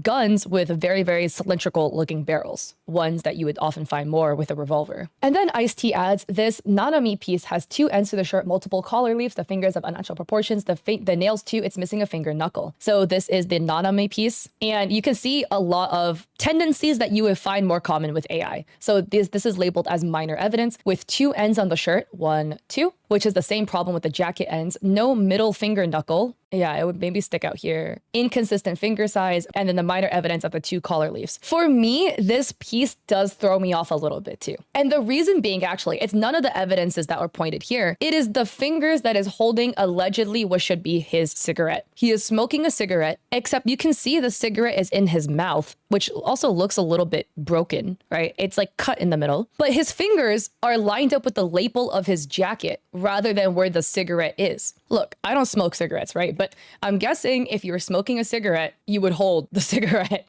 I don't know, right? I don't smoke, but something, you would probably hold it. That's what I'm guessing. The fingers actually line up almost perfectly with the lapel of the jacket rather than the cigarette that's actually in his mouth. So here this throws me off because AI does have a tendency to do that, right? It will recognize objects or things, line it up inappropriately. So again, the fingers should be holding the cigarette, I'm guessing, right? Because it's posed as if it should be holding something, but it's actually lined up with the lapel of the jacket pretty evenly. Also in this piece, the final thing that actually threw me off this piece, the Nanami piece specifically, is that if you look at Nanami's character design, right? He wears a blue button down with a blazer, a tan blazer, and brown suspenders. He does not have a vest on. You can see his blazer is hanging off one shoulder, but I'm curious as to what this is supposed to be. There's a thin strap here that maybe is his suspender. It could be, but then there's no suspender on the other side. But then it's also not his jacket. His jacket is long sleeved, but this looks like it's a vest or a suspender of some sort. But it could be a vest, but then we don't see it on the other side as well. And also in Nanami's character design, he does not wear a vest. Doesn't mean that artistically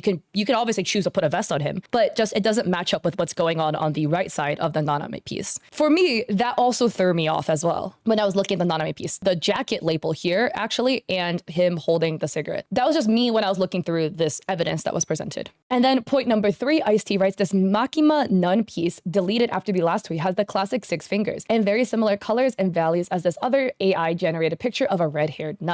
So as you can see, the colors were selected off of the AI piece and it basically matches up very similarly to the colors of this nun. Of course, AI is trained off of human artists, so same color palette, and then if the AI trains off of them, then the AI would end up using the same color palette as well. AI does have a tendency to use a very specific color palette. They always use really, really saturated colors. The colors are always really bright for the most part, and there is a lot of really bright colors. Some of that is featured in the Nanami or in the Makima nun piece as well. And then here it's writing that there's 5 fingers plus 1 thumb. So 1, 2, 3, 4, 5. Yeah, it likely could be. It could also be, you know, this could be the thumb and then these could be the other fingers. I don't necessarily see how there could be 5 maybe depending on how you interpret it, but I do feel like the finger counting is a bit of a stretch, right? That's 1, 2, 3, 4, and then 5. It does look a bit awkward, but that definitely could just be the thumb, you know, like if you hold it like that. The color selection, in my opinion, isn't the evidence. The one thing that throws me off this piece, I don't want you guys to hear this video and be like, oh my God, like my art is going to be scrutinized at this level, da da da da da. The only reason I think that Ice-T is scrutinizing Zuyu's art this much is because there was so much accusations of AI. If Ice-T were to come out and say, oh, this artist used AI, they need to provide substantial proof. So looking at the art pieces, you definitely, though, can be biased in looking. And because you are looking for aspects of AI, it would then bias you, pick and choose things that look AI. You know what I mean? When looking at the pieces to look for AI evidence, we also, in turn, have to keep an eye out for evidence that would indicate it was made by a human to keep our biases as unclouded as possible. The colors, honestly, I can see also why you would be like, oh, this is using AI colors. But not gonna lie, a nun wears black and white, and there's only so much you can work with in the realm of working with black and white colors. I think matching the grays and the blacks is also a bit of a stretch. I will say the one thing on this piece that throws me off is the fact that there are what looks like 3 necklaces potentially, but only 2 chains. There's this chain here, the long one for this cross. There's a rosary chain that seems to be going into her boobs, but then there's this other cross here. Is that maybe the charm of the rosary? I'm not sure. That was the one thing that threw me off about this piece specifically, but it's again a really, really minor thing. Ice-T adds, this Asa Yoru piece, the image has also been deleted after a first thread, has inconsistent emerging skulls with the ground. The hand looks malformed. In the image, it adds the skull's teeth merges into the background elements in an identical fashion to that of generated AI. This image was deleted by Zuyu. Row of teeth absence, amazing form, but still inconsistent in some areas with the feature of the hands. I will say, for me, this also looks very suspicious. I'm gonna be honest. The background, my suspicions is not with the actual illustration of the character, but the background. Because AI has a tendency to have elements melt into other elements that they shouldn't overlap like that, right? I do think it's very convenient that there is a skull head here and there happens to be indents into the wood. Conveniently does also look like teeth for a skull. And it conveniently lines up with the shape of the skull. Same thing with this skull down here, where you can see there's the upper jaw of the skull, and then conveniently it lines up really, really, really well with the indentation and breakage of the wood. It again is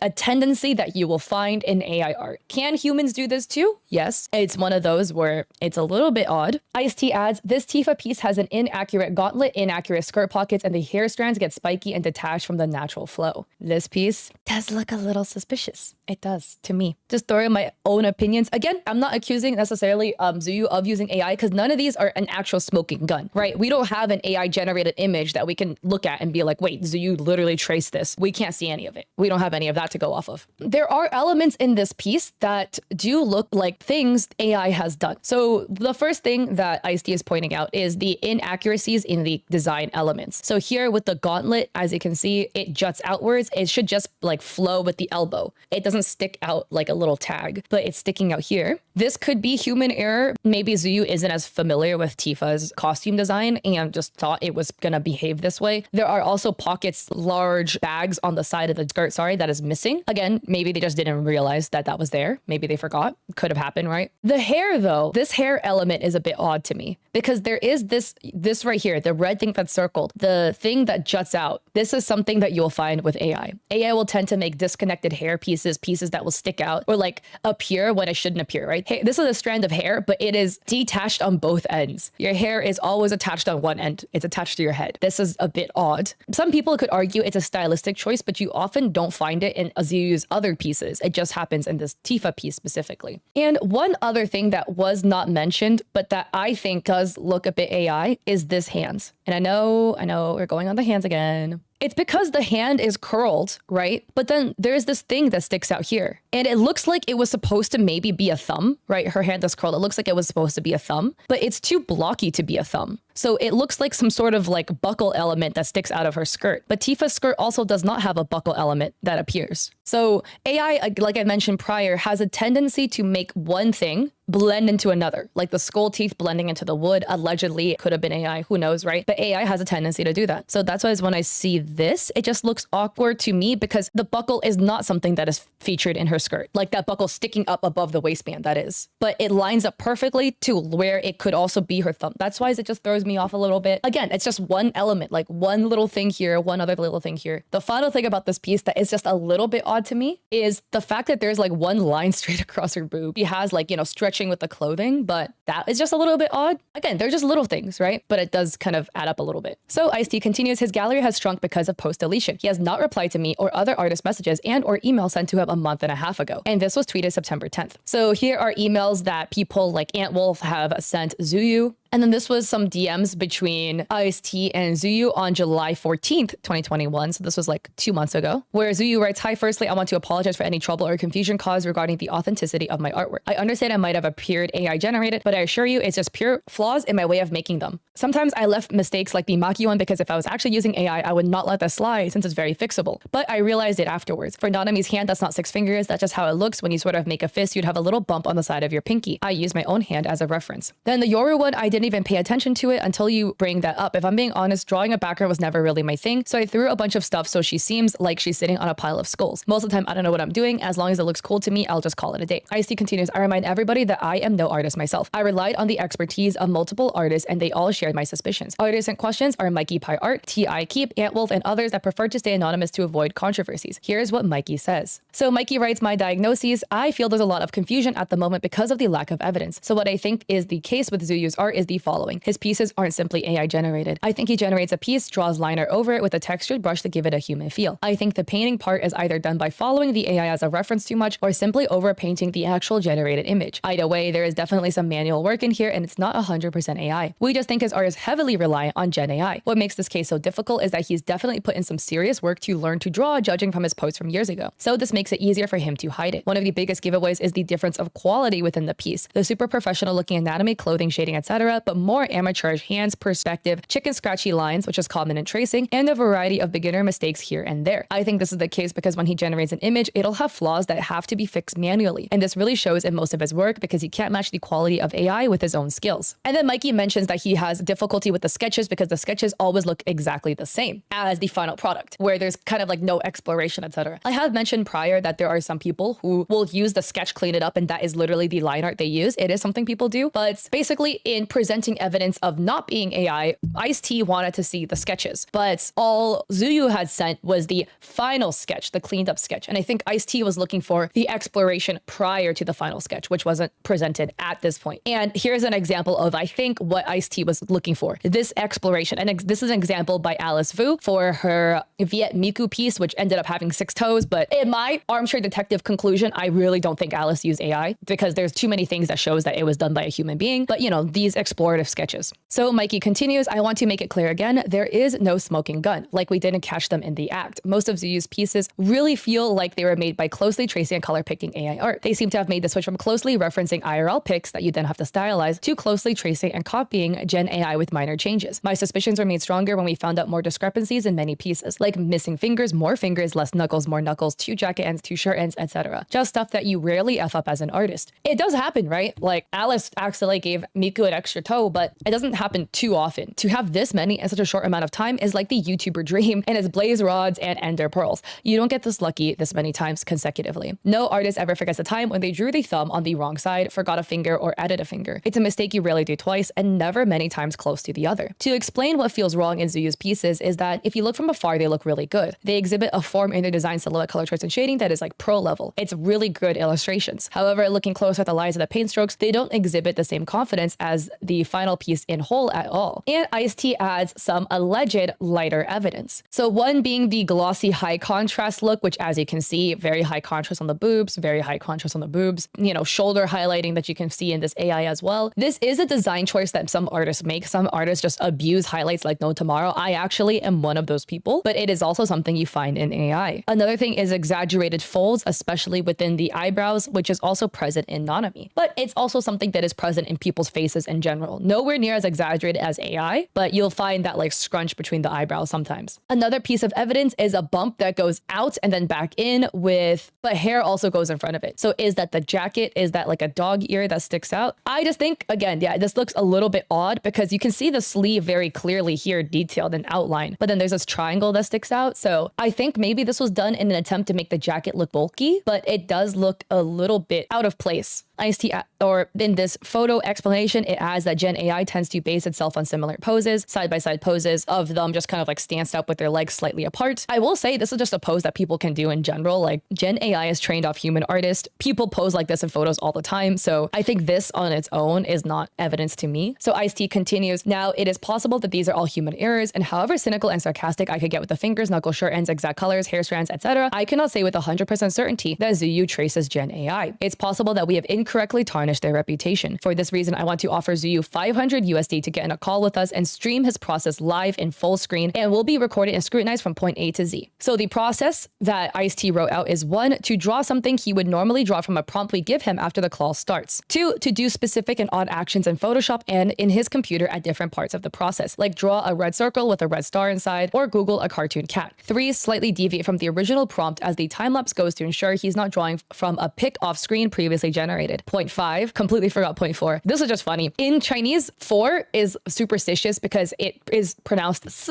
but death is pronounced as s. So it sounds really similar. So 4 is superstitious because it kind of means death in Chinese culture. I am guessing Zuyu is Chinese, so I don't know if that was intentional, but anyways. 5, explain his thoughts as he draws. 6, start over with new guidelines if he gets disconnected, in quotes, or if there's any discrepancy in the process. I like these terms. I do think if you are accused of AI and you're not using AI, this is an easy, free $500 right here, because I can do all of this. Ice-T adds, should this be done and turned out legit, I'll accept to pay damages of up to 1K or more to Zuyu and apologize publicly with another thread of proof he's innocent, as the previous have garnered great reach and it only feels fair. At the time of this thread, we still confidently suspect Zuyu of misleading his clients by using AI for their works, which damages and hurts the latter. We invite them to prove us wrong, in which case, again, we will pay damages and apologize. Thank you for reading, and I look forward to hearing everybody's thoughts. And Ice-T adds, finally, this isn't the first time he's called out. And this is a tweet that was made by Seiko on Twitter, who wrote, is this really just a reference? So on top, we have Zuyu's piece, but as you scrub back and forth like this, you can see that Zuyu completely traced the body, the torso of an art piece from a different artist. So yeah, it is basically completely traced, and this art piece was actually made by another artist. And the artist handle is Bloody Benny. So then after all of that, on September 11th, Zuyu had dropped this. Zuyu dropped an art piece and a speed paint of them doing it. So it is a recording from the side of the computer screen where they pull up the reference, they put it to the side, and they show themselves painting it as the piece zooms in. Midway through, they will then cut to the screen lapse recording of their drawing program to show the sketching process. Then it will go back to the side camera view and then cut back to the main piece. But basically, they show their art process, how they draw from beginning to ends, as you can see here. I will say, right, I like how they dropped this, but when it was dropped during all of the accusations, a lot of people felt that this video did not prove it enough, mainly because of all the cuts, actually. I do get that maybe they wanted to do the different camera angles to make it more interesting to watch, whatever, but the whole point was to prove that, hey, you know, you drew without AI to give us the art process, but because of all the cuts, those would be,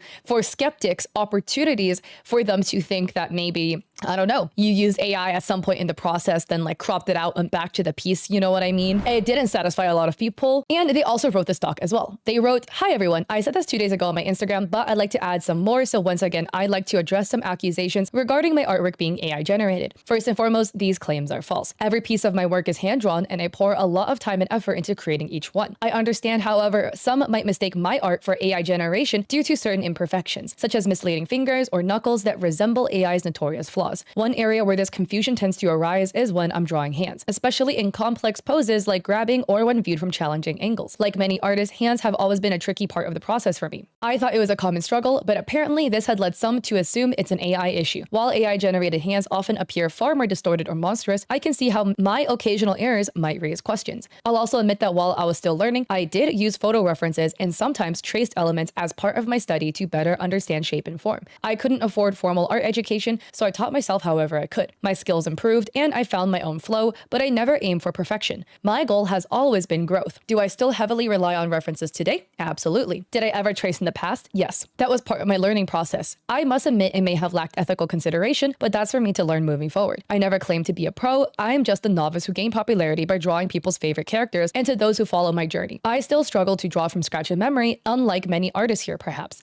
I still have to gather as much information as I need only to create a single piece. These small imperfections are part of my journey as an artist, and I believe they are a natural part of my human process. I will make an effort to be more transparent about my use of references and share more process videos moving forward. It's incredibly disheartening to be accused of something you don't even fully understand, and I wouldn't wish this experience on any other artist, especially these days. I hope that by sharing my experience, others can avoid going through the same thing. These past few days have been incredibly rough. I never imagined people would go so far as to tell me to end my life or call me names. Because of this, I've decided to take a break to heal. It's been mentally exhausting, and I need time to recover. I'm not sure how long this break will be. I may come back or I may not, but if I do return, I hope to come back as a better person and an artist. Thank you for taking the time to read this, and I hope my actions moving forward will clear up any doubts. Again, sorry for the chaos. They also added, P.S. I've seen some people questioning why I archived my Nanmakima and Yoru. I archived those two because I knew people would come at me because they have the same mistakes as the Makimon. I want a Yoru to sit on a pile of skulls. The truth is, I have no idea what I'm doing. There's a reason why I don't draw backgrounds, and when I do, I usually just throw in blurred stock photos, or I would just add random stuff. I just wanted to be done with that piece and call it a day. I said the same thing to that brand a while ago. Also, I archived it because that piece alone already has its own drama, with some people thought I was sexualizing a minor, while in my head I was drawing Yoru, not Asa. Same as how we separate Yuji and Sakuna, but I understand their concerns, which is why I archived it. I just won't put up with the harassment. I didn't try to hide my error. The Maki one is still there, and it's the same thing anyways. The whole thing is just about my lack of skills, honestly. And from what I've seen, these accusations about me using AI are either based off my simple mistake or artistic choice. This isn't about AI errors or oversight. Sometimes these are conscious design decisions made to help the character stand out. When I showed my process video, my goal was just to demonstrate my workflow from sketch to finish, highlighting how I maintain consistency in both line of work and style across my different artworks. So after that, Ice-T Aesthetics drops a final thread writing, "We accuse an artist of selling us traced AI. Accusations, apology, compensation, and fundraiser." And this was tweeted out September 13th. Ice-T writes, "On the 8th of September, we wrote a thread suspecting Zuyu of selling us AI traced and generated works. We provided our evidence to support our allegations. This included no response to our many messages, DMs, and emails, extra or missing fingers in his designs, and other errors in his designs that are similar to those found in Gen AI. To our surprise, the thread received millions of views. Our account barely had 100 followers. Zuyu deleted some of his designs, which led us to believe we got him. Due to this research, we started a second thread to back up our accusations. We got in contact with Zuyu to arrange a live stream. There, Zuyu finally responded to us and began providing his evidence. After reviewing the evidence provided by Zuyu, we were able to resolve our previous concerns and have decided to dismiss our earlier suspicions. Although Zuyu admits to tracing some work in the past, we do not think that such a minor sin warrants the destruction of his reputation or the immense stress that we put him through over the last few days. For this reason, I, Alexander Ally, owner of Ice-T Aesthetics, formally and genuinely apologizes to Zuyu for seriously hurting their reputation and putting them under immense stress. Our evidence was circumstantial and incomplete. As mentioned in the previous thread, we were ready to pay Zuyu $500 USD to get on a live stream with us, where we will test his art skill, and an additional $1,000 USD as compensation should we be proven wrong. The amount of $1,500 USD has been sent to Zuyu's PayPal with the screenshot. Ice-T adds, Zuyu once mentioned that he wishes he could afford to purchase an iPad, so I am gifting him an iPad, my personal way of telling him to keep pursuing his art. I understand that reputational damage cannot be quantified with dollars, so I ask you to share this thread to ensure this apology receives the same exposure as the accusation threads. It will greatly help in healing Zuyu's reputation. Lastly, to celebrate Zuyu's art, I republished his designs and created a collection for them all. All profit made off Zuyu's designs with this link will go to Zuyu. I have given Zuyu access to my dashboard, and he has access to the numbers and sales. So here are examples of the collection featuring the Nanami artwork, the Maki artwork, and the Misato artwork, as well as Nobara, Toji, and Yuki. Ice-T finishes, I am happy that this thread has gotten a good ending. Zuyu feels much better now, and I am much happier having to pay him knowing that he's legit rather than not paying him knowing that he isn't. Thank you for reading. And Zuyu writes, I really appreciate for the respectful approach to the whole session. I hope we all learned something from this. Personally, I learned it quite the hard way for the past days, but glad there's no beef left between two parties. Wish you all the success, and everybody please be kind. Ice-T writes, thank you, Zuyu. Looking forward to seeing what you can do with the iPad. And here's what some commenters have to say. Diana adds, I have such admiration for people who do not shy away from apologizing due to previous misunderstandings. Ice-T says, thank you. And Vampire Nabi adds, all compliments to you for actually apologizing, making a thread, and compensate him for all this stressful situation. People were going insane on Instagram responding to every comment, telling everyone his art was AI generated. It was sad to me. I can't imagine what Zuyu felt. Ice-T says, thank you. I can't imagine how stressful it must have felt. Himitsu writes, amazing how small of a reach this post has instead of the other. The internet is a cruel place. Even with this, most people who saw the first post will never see this one. And Funny Little Queer writes, That's what they titled their Twitter handle. You truly suck. It's cool this artist accepted your apology and money. If it were me, I'd tell you to shove it up your butt and sue you. Maybe don't accuse someone publicly without hard proof and only assumptions. Handle that shit in private. Attention.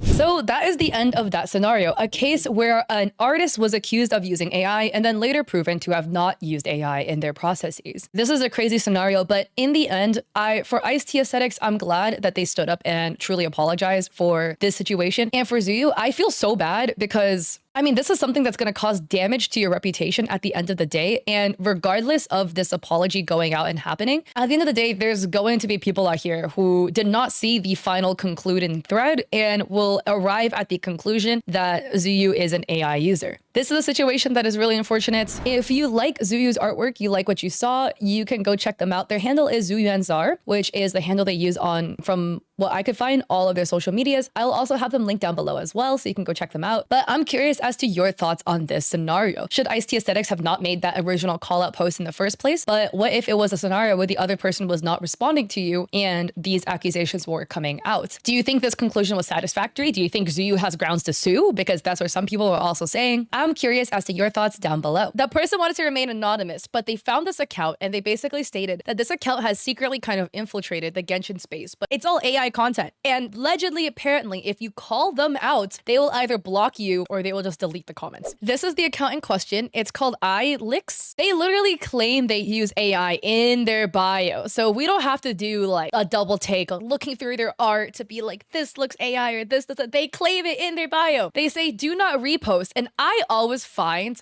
don't repost being the most funniest thing that AI art accounts use. They will use AI to generate art. And again, if you guys don't know, AI art is art that is stolen from other artists. The bot goes and purges through thousands and thousands and thousands worth of art from artists and then steals elements from them and mashes it together to make a new piece. It is stolen artwork at the end of the day. So I think it's so funny when these AI artists will put AI used art or whatever and then say, do not repost. How about do not use AI? The fact that they have almost 36,000 followers is nuts to me too. And let us see their posts. More examples, more examples, more examples, more examples. Another thing that we can look at this account and tell why it's really suspicious is the frequency of posts. If this was actually made by a human being, let's look at this piece. This is, you know, pretty decent quality rendering, composition, all that, this, that, and the third. This was posted June 2nd. Let's see. They posted 20 hours ago. 20 hours ago. By the way, they call this a photo book. There's 5 photos. So this is just one of the 5, 20 hours ago. June 24th, another art piece. June 24th, another art piece with 3 photos. June 23rd, another art piece. June 22nd, another art piece. June 22nd again, photo book. So there's more pictures. June 21st, another art piece. June 20th, another art piece. I'm just saying right now, unless you're a full-time artist in which you have a sugar mommy or daddy or somebody to fund your lifestyle, I truly don't think any artist can pump out art this quickly. No breaks, nothing of this quality. They're just pumping art over and over and over and over and over again. So that's one way you can tell if an account is using AI, besides this person literally being a self-admitted AI user. But the fact that they post so frequently of a quality that doesn't make sense. If you're posting daily sketches, okay, I can understand. If you post daily pieces and it's like, you know, simple rendering or something, I could also understand. But to post pieces, fully completed rendered pieces once a day, twice a day even, and they're posting photo sets, so they're doing almost daily photo sets with like 4 or 5 pictures in a photo set, probably AI. Or you're an insanely cracked human being, one or the other. But again, this person is a self-admitted AI user. Yeah, unless you have 5,000 years of backlog, but these are new Genshin characters. So these are not characters that came out years ago to where they built up backlogs. You know, some other aspects that look a little suspicious in their art piece. The fact that the face rendering and the body rendering don't match. This looks so 3D realistic with the body, and the face is just whoop, 2D. Also, look at the edge of the shirt, you know, it's like a straight button down shirt, but look over here. Why does it get like weirdly jaggedy over here? Or is it because AI was like blending the hair into the shirt? I don't know, right? What's this like red ribbon draping down the arm? I don't know where this is coming from. Another one, oh, this is again too funny. Again, we have a really 3D rendered body with boop 2D face. Like the neck to the face don't match at all. It's so funny. It literally looks like you gave my brother Photoshop and another person's body and it was like, yeah, stick the two together. And he was like, bet. AI really has trouble with hair. Yeah, It truly does. This face rendering is blended a little better, but it's still so funny. Also, like, where did the hand go? Look, he's got an arm, and then his hands, right? He's like putting his hand at the back, maybe. Where is that hand? And then we have this one. What is happening with the hands? If I were to take a photo of myself in the same pose, how do I hold a glass where it tilts towards you, but my fingers hold over it like that? This is the most awkward hand pose ever. The hand looks like it's turned awkwardly out at you. But if it were turned this way, the glass would tilt towards him, not outwards, but the glass is tilted out. So how do you actually hold it like that? Yeah, the ring finger's in the glass. Again, let's take a look at the rendering. How it's a really 3D rendered body and glass, but again, boop, 2D face slapped right on it. What in the world does this bottle of Jack Daniels say? Could you just not write LS at the end, you know, Daniels? What are these like squiggles? It's probably because AI doesn't know how to write. Also, if you look at this bottle of Jack Daniels, its perspective is really off. If you look at the bottom, it looks like it's tilted. On the top of the bottle, it's completely straight on, but the bottom is tilted. Let's look at this one. Oh my God, again, really 3D body, slap, 2D face. The face is so 2D. It's funny. It's so funny. It's like they didn't even bother to paint over it to try to render it in better. They didn't even bother matching the skin tone to the body. This is not a rendering issue. This is not a lighting, like back is cast a shadow and the face isn't. Guys, there's 2 different skin tones, bro. It literally looked like you chopped this guy's head off and stuck it on the body. It doesn't even match. Look at here. You can see the anime face and the neck, and where they tried blending it into the body, it's once again 2 different skin tones. It's not even blended well. Oh my God, once again, this bro's foundation doesn't match. Look at the face color. Look at the shoulder color. This is me when I go out with my winter foundation when it's summer, okay? We got one skin tone going on my face and the summer color on my body. The more I see it, the more obvious it gets, which is why it's so funny to me. It literally looks like somebody chopped off his face from the wiki and was like distorting it in Photoshop to line up and then pasted it on. It looks like he's wearing a mask. The face doesn't match the body at all. And wait, why is there like a random strand of hair here? You didn't do a good job of erasing this when you got the AI back. I'm just gonna add a disclaimer. You guys are probably annoyed at my disclaimers, but I have to do this because I cut this for YouTube and not everybody who watches my previous YouTube video who heard the disclaimer will watch this one, okay? If you're an artist who does these things, I am not making fun of you, okay? This person admittedly uses AI, so I am making fun of AI generation, not art. But one thing I want to point out, notice how this guy never draws the Genshin character or Honkai character, whatever, in their actual outfit. It is always in an alternate outfit in an alternate universe where it's like modern clothing, like a suit. You know why? It is not because that is their shtick and they like it. It is because AI is really bad at generating extremely detailed outfits, especially for outfits that they have no ref photos of or very little reference photos of. So another red flag is how all of these characters are in modern clothing instead of their actual clothing, right? I just want you to notice. Let's look at this character. I just pulled him up as an example. Look at Kaveh, right? He's got a really detailed collar with embroidery, a long cape, and then really detailed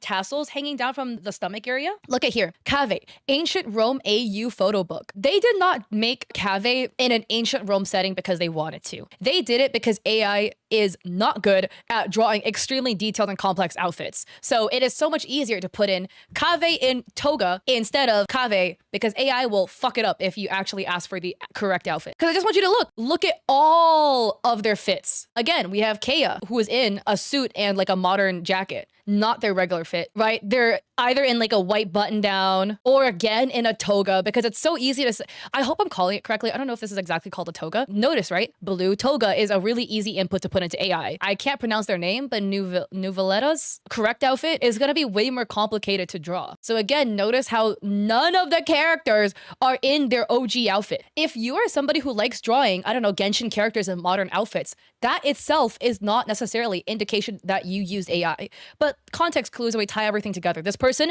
posts every single day. This person only draws Genshin characters in modern outfits or a simple outfit. They never draw them in their original OG fits. It just looks really AI. It looks like they're copying and pasting faces onto bodies, which looks really off. And by the way, the last red flag, this is a brand new account. This is their first post, guys, on March 28th. And yes, guys, guess what? They have a Patreon. They have a Patreon that they're heavily shoving down your throat. Look at this. Birthday, cat. Update on Patreon. Photo book update on Patreon. full version on Patreon, photo book on Patreon. Like they're just shoving Patreon down your throat, but it's literally AI generation. Let's check out their Patreon. You must be 18 or older to enter, guys. Basic plan. This tier offers access extra version of my published works on X in the last 1 month. Access safer work / light NSFW photo books of characters in the past 1 month. Digital download. So I can't just save image as digital download like this. By the way, don't do that to legit artists. Not fair. Premium plan. Tier 2, $8 a month. This tier offers access all works. Tier 2 exclusive, not safe for work, explicit contents of both solo and couples yaoi. So far, yaoi contents is focused on, I am not going to pronounce any of these correctly, by the way. Haikave, Zhongqi, Eya, Thoma, Top Jingyuan, all X, Aether, etc. Sorry, I butchered all of these. If you play Genshin, I am so sorry. I play Honkai, okay? High resolution contents plus previous tier. And for $20 a month, guys, you can get their tier 3 commission plan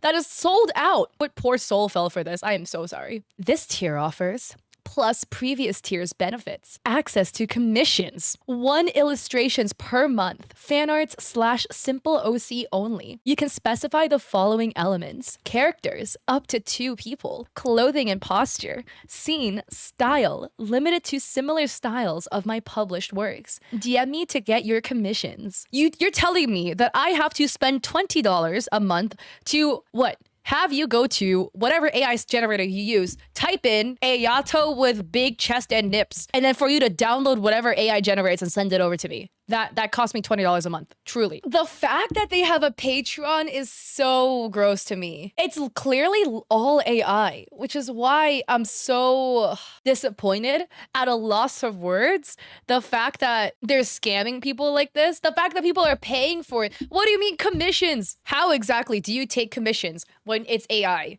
Well, you just go to AI and type in whatever you want to generate, and then you send me whatever AI generated. That is not a commission. That is theft.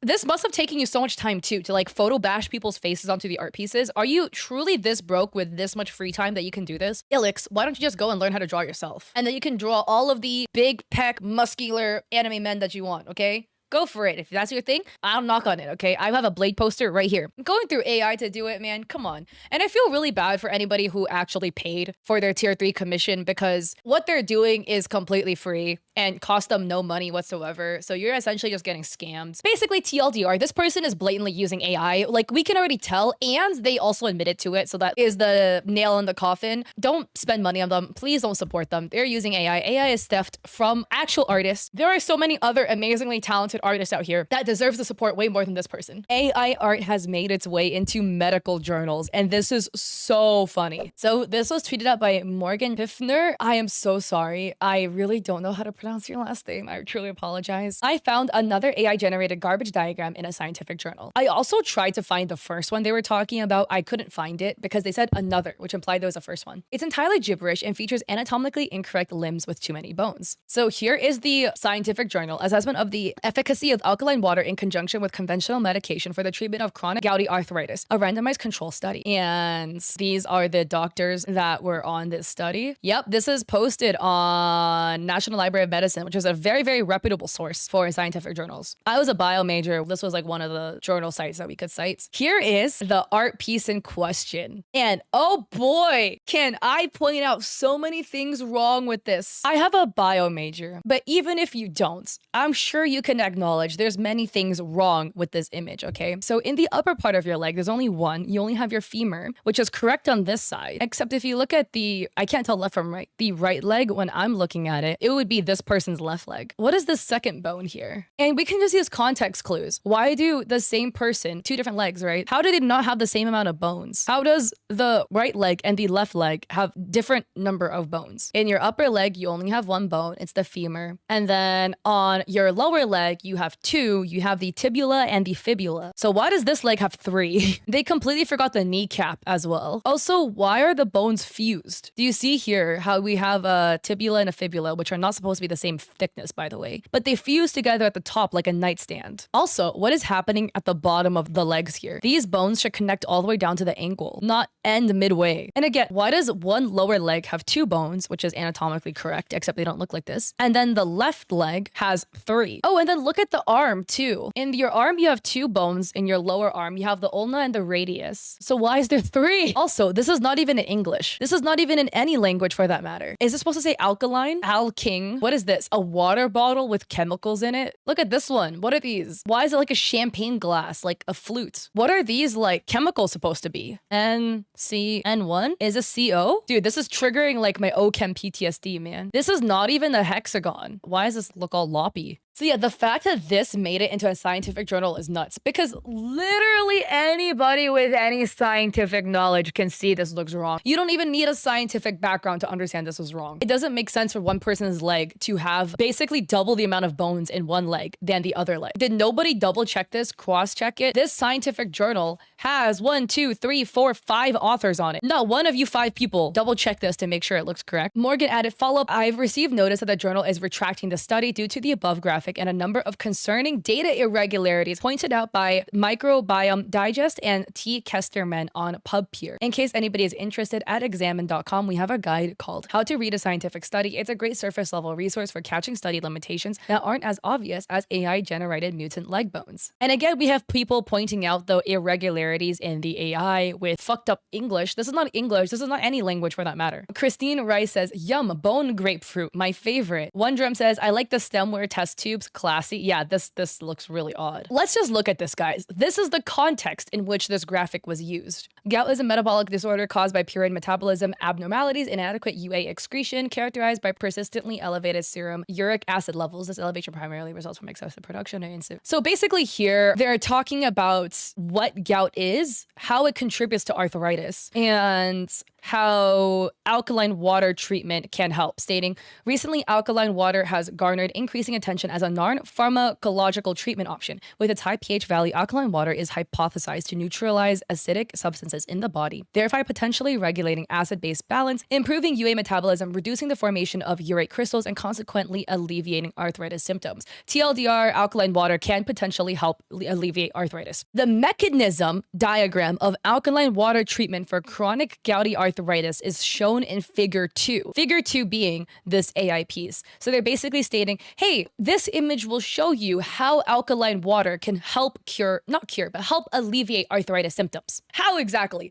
This is so fucked up too, because let me just break this down. I didn't read this full scientific journal, right? But the scientific journal is about how alkaline water can help alleviate symptoms of gouty arthritis. So this image is supposed to essentially summarize everything they covered in the scientific journal. This AI image that does not actually depict what they are talking about. And it says here, figure 2, mechanism diagram of alkaline water treatment for chronic gouty arthritis. Where is the alkaline water you are talking about? These like magical rocks that you're pointing at stuff? Where is the mechanism exactly that you say? It's such a fucked up AI drawing that I don't even know what this drawing is supposed to represent. And this is published in a scientific journal that, let me remind you, had 5 authors on this. Young Woo from Guangdong Provisional Hydroelectric Hospital in Guangzhou. We have graduate school from Guangzhou. Jing Guo is from Guangdong Provisional. Oh, they're from the same hospital then.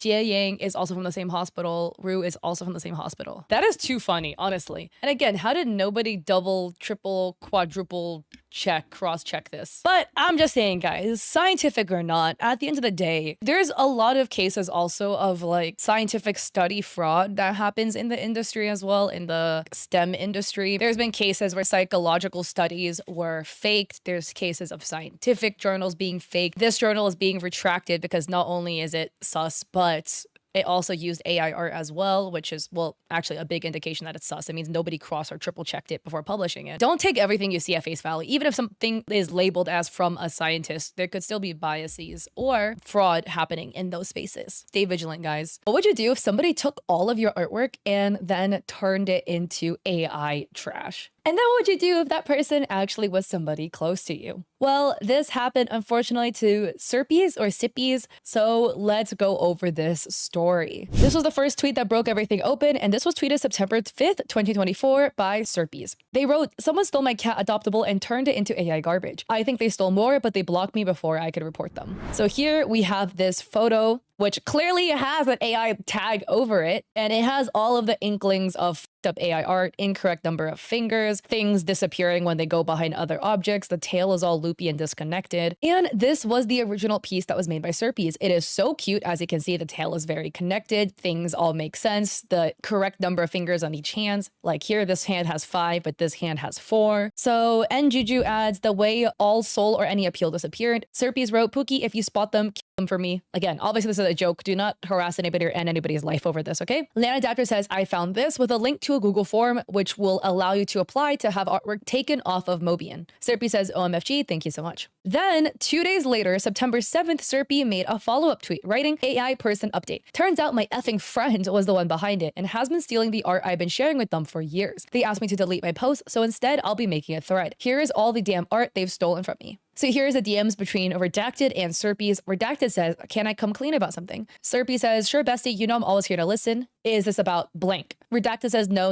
it's not about her. It's about those AI images of your art yesterday." Serpy says, "Did they make another account? Because I'll crash out for real." Redacted says, "You know how I said they were on DeviantArt and that they deactivated before I could take a screenshot?" Serpy says, "Yeah, it's my account." Serpy says, "Oh, did you get hacked? TBH, I didn't even know you had a Deviant account, LMAO." Redacted says, "I made them, I'm sorry." And Serpy says, "What?" So this is crazy. Like Serpies doesn't even want to believe that their friend was capable of doing it. So they're trying to give as much benefit of doubt. They're like, "Oh, did you get hacked? Like maybe that's why." Redacted says, "I'm sorry, okay? I've been doing it for a while now. You know I don't have a job and need the money. My mom says that she isn't letting me work until next year, and I want to get that new part for the PC I've been building. And I heard about how people on DeviantArt have been making money from AI generated images. So I've been taking your ones to sell since yours are easy to generate compared to just basic prompts. But I was able to get that spare part and I'm making enough from my girlfriend." Is it making enough for my girlfriend or from my girlfriend? Because it's a typo. "Sorry, I shouldn't have lied to you. Can you please delete that post about it? It's kind of embarrassing, even if it doesn't say my name. It makes me feel shitty." Serpies says, "I've known you since 2020. How long have you been doing this?" And Redacted says, "Since Mobian AI came out." I just want to break this down, bro. I'm sorry if you don't have a job and you need money. Truly, like, sucks. The economy right now is rough. But you don't need to fuck over other people and hurt other artists so that you can profit. There's other ways you can go make money. Get a job, an actual job. If your mom says that she doesn't let you work next year, why? Obviously, there's dysfunctional homes and stuff like that, but I would imagine either one, that means you're young enough to still be living at home to where what your mom says matters, where then you probably should move out. 2, if you're an adult, just, bro, you're over 18. You can do whatever the fuck you want. Go do what you gotta do. If you really need money that badly, get an actual job. And they're out here like trying to get a part for a PC, which is the most unnecessary thing to get money for. If you need to pay rent, you need to keep the lights on, your pet is injured and there's a massive vet bill that you need to pay because you need to take him to the doctor or the vet. I mean, that's one thing. Over your friends as part of the process to make money is still not cool. That still sucks. Potentially, maybe, possibly be somewhat justified if that was the reason. But this reason is sheer greed because a PC is unnecessary. Like, it's not life or death, you know what I mean? Serpy says, "F no, I can't believe you. We have known each other for 4 years and you have the audacity to ask me to delete the post because you're embarrassed." And they added a photo of Redacted saying, "I'm sorry, but you know I need the money." And Serpy says, "Your parents are loaded. Don't talk to me again. If I ever see you trying to sell my art again, I will press legal action, no joke." And Serpy's block them. So from what I found, it looks like Mobian's AI was created in 2023. So this theft has been going on for at least a year. Serpy's added, "I went onto the account on an alt and to take these screenshots before they deactivate us. So here they are next to the originals." So here we have screenshot number 1. This is the AI generated image. This was the original image by Serpies. Here is another AI generated image. Look how fucked up this is, by the way. This Sonic character's leg, one is way longer than the other and turned inwards. Like, again, some people actually can have, you know, uneven legs, just like genetically, that's how you're born. This is, come on. And here was the original piece. It makes a lot more sense because one person's knee is up. Serpy says it's so obvious as well. There's more examples. Here's the Mobian AI one. Where is their other arm exactly? And then this was the original one from Serpies. Serpies has so much more personality, spice, pizzazz, pizzazz, color, and life. Bro, this is like, what is happening with this eye? This is another AI generated image. This is the original from Serpies. Another set, the AI generation. What is happening with this arm? Here is the original. Another AI generated image. Here is the original. Oh my God, this one's so cute. I love this one. Serpies adds, I got to here before the account closed. Some of these were still up for sale. I hope you see this because I know you still follow me. It was just my art, no one else's, so at least no one else fell victim to them. Oh my God. More AI trash. Oh, Serpies original. More AI garbage. Serpies piece. I love Serpies art style. It's so cute. And then here's what some of the commenters had to say. Xorpo wrote, the text exchange really seems something straight from a drama show. Really sorry you've been played like that. Serpy says, friends don't profit from other friends' art without telling them. Plus, I had spoken to them about AI art for years. They knew how upset it made me feel. Cartoon villain shit. Serpies adds, thank you for the kind words, but I will be muting this now. I probably won't talk about this again. I just kind of want to forget her. It's been difficult. Please support real artists. Sacred Dawn says, hey, I'm not a follower. Well, I am now. This showed on my feed. While I get your noble intentions in keeping this person's identity from everyone, it may well allow them to do this to another in the future. Just food for thought. I am so sorry this happened to you. How cruel. Serpy says, I did think about name dropping them, but I do know how intense Twitter can be with doxing, death threats, and harassing family members. I do still know their @ and real name, so if I see them do it again, I'll be sure to put their information out there. Sacred Dawn says, that's a fair point. Twitter is a cesspool to say the very least. It's a net positive that you have that information though, so yeah, you're more than likely done the right thing in the long run. Oh my God. Campfire Toasted Bandito says, I would have taken that B to court anyways. Seek legal action and save these screenshots without the blurring. Serpy says, I have them all saved in a folder. Part of the reason I didn't take her to court immediately was mostly the fact I'm still in high school and have a lot of work at the moment. I feel like adding all the legal stuff is just getting in the way of school. Probably in the future I would. Oh my God. Yeah, I'm assuming both parties are...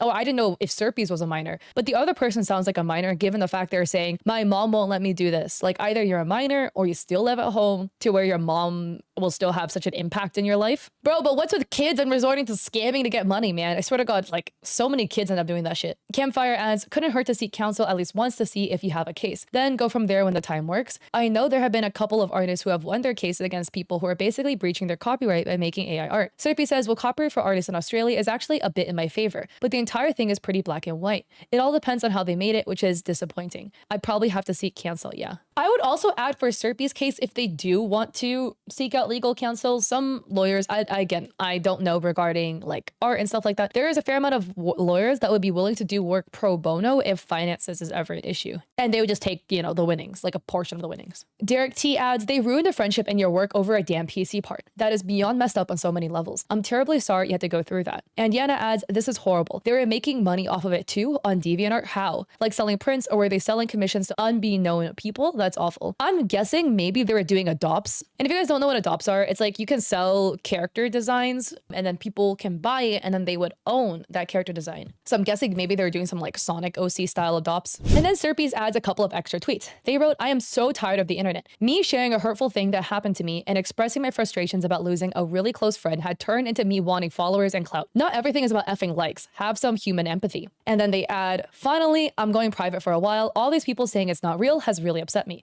I don't need this just after I found out my friend stabbed me in the back. Serpies adds, my notifications are finally dead. I can go back to my dark Sonic corner now. I do want to say, okay, Twitter is just a fucking cesspool in general, but it's weird that people are accusing Serpies of faking it. And people always say that. So in my opinion, I don't think Serpies did anything wrong, right? Anytime somebody is a victim of a scenario, but that victim chooses to redact the name of the other person, they always get accused of faking it. I think Serpies did a really, really mature choice here by redacting the name of the person that did this to them for exactly what they said, because that person could potentially have harm fall to them. And also, I am guessing the other person is also a minor. Serpies is just trying to be the bigger person and keep them safe, even though they absolutely fuck over. I do say in a lot of scenarios, there's always two sides in the truth, right? There are cases where people make things up to get attention and this, that, and the third. But let's just use a little bit of critical thinking. It would be absolutely asinine for Serpies to then take all of their artwork, go into Mobi and AI, put all of their art through AI to generate the new image, and then make a fake Discord account to send messages to their actual Discord account so they can get the screenshots, and then post everything to Twitter. It is possible, sure. It's not probable though. You need a fuck ton of free time and to be a little crazy, right? I really don't think that was what happened. I am guessing that it happened exactly the way we see it, which is that friend admitted to it and Serpies grabbed as many screenshots as they could. Serpies is in high school. I'm assuming they're a minor. You can be over 18 and still in high school, or 18 and over and still in high school, but I'm guessing. Please don't bully anybody in this scenario, but especially Serpies, bro. Like, they're taking so many L's. They already had somebody yoink their arts, run it through a bunch of AI, and do it for a year. They lost a close friend, and then now everyone on Twitter thinks they're faking it. I don't know. It just doesn't seem super likely to me, personally. So yeah, if you do want to check them out, their artwork is really, really cute. This is their Twitter handle. They go by the handle Serpies or Serpies, if I'm reading it correctly. They also currently have commissions open, and they do have a coffee in which they're working to get $200 for the full Clip Studio Paint tools, which again, I'm a big Clip Studio Paint fan. I love it. It is very, very expensive. They do have like a student discount if I remember correctly. So if they are a student, they might be able to weasel that. Don't know how it works if they're not in the US though. But I mean, you can drop them a little support here if you would like, or commission them, or just check out their art if you like what you see. And again, Serpies, I am so sorry this happened to you, because art theft always sucks, especially when they take it and run it through AI, and especially if it happened from a close friend of yours. Yeah, absolutely freaking sucks. So anyways, go check them out if you like their stuff. And if you like this video, I would appreciate it if you like to subscribe. Don't forget to check me out on Twitch. I stream there 3 days a week, Mondays, Wednesdays, Saturdays at 6 p.m. PST. Hope to catch you guys there or in another one of my videos.